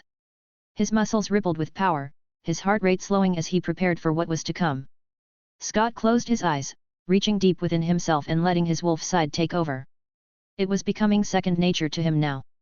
His body expanded, his muscles bulging as thick black fur covered his skin. His fangs grew longer, his claws sharper, and within moments, he stood towering at 2.5 meters tall, a hulking werewolf with terrifying strength. He handed his clothes to Styles, who had quietly come closer to watch. "Hold these," Scott growled in his deep, monstrous voice. Styles took the bundle of clothes without a word, his eyes wide but no longer filled with fear. He had seen Scott transform enough times now to know his best friend had it under control. Scott turned toward the clearing where the boar was regaining its sight, still disoriented from the smoke bombs. The boar's glowing red eyes locked onto Scott, sensing his powerful aura. The creature let out a low, guttural growl, its primal instincts telling it to flee, but it was too late. In a single, fluid motion, Scott pounced. The boar let out a furious squeal and tried to run, but Scott was too fast. He was upon it in an instant, slamming his claws into its side, sending it crashing into the ground. The boar roared in pain but quickly scrambled to its feet, swiping at Scott with its massive tusks. Scott dodged the attack with ease, his speed and agility far superior to that of the boar. He moved like a predator, circling the beast, waiting for the right moment to strike.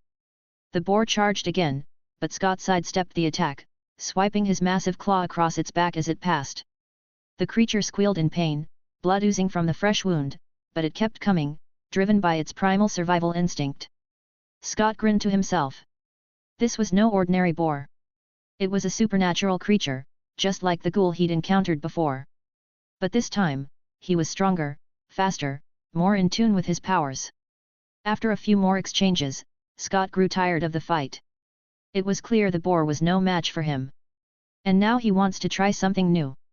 His instincts urging him to try the power absorption ability he'd recently unlocked after he went through his first full moon. He could feel it now, his hands tingling with the potential to siphon energy. With excitement, Scott lunged forward, digging his claws into the beast's thick hide. The creature resisted, but Scott held firm, focusing on his power absorption ability. A strange warmth spread through Scott's hands and up his arms as he absorbed the boar's raw strength. His muscles felt the faintest surge of additional power, though the beast's strength was minimal compared to his own. Still, the energy transfer was invigorating, a taste of something more he could harness in the future. The boar squealed in agony, its movements slowing, visibly weakened by Scott's draining claws. Feeling that there was nothing more to absorb, Scott released his grip, stepping back. The boar lay motionless on the ground. And Scott knew it was time to put it out of its misery.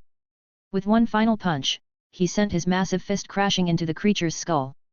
The sound of the impact echoed through the forest. The boar's skull cracked beneath the force of Scott's punch, its brain splattering across the forest floor. The beast let out one final squeal before it died. Scott stood over the lifeless creature. He glanced down at his bloodied hands, then back at the massive boar. For a moment, he felt a strange sense of satisfaction. It had been an easy victory, but still, the thrill of the fight lingered in his veins. And with the power absorption ability, I can become even stronger, he whispered, the idea filling him with anticipation. The world of Teen Wolf was full of creatures each with their own unique abilities and strength. And he could take those abilities and strength for himself. He could make those abilities his own. Styles cautiously approached, his eyes wide as he took in the sight of the massive, dead boar. "Dude, that was amazing," he said, his voice filled with awe. Scott shifted back to his human form, grabbing the clothes Styles held out to him and quickly putting them on. "Yeah," he said, wiping the blood from his hands. "That thing was strong, but it was no match for me."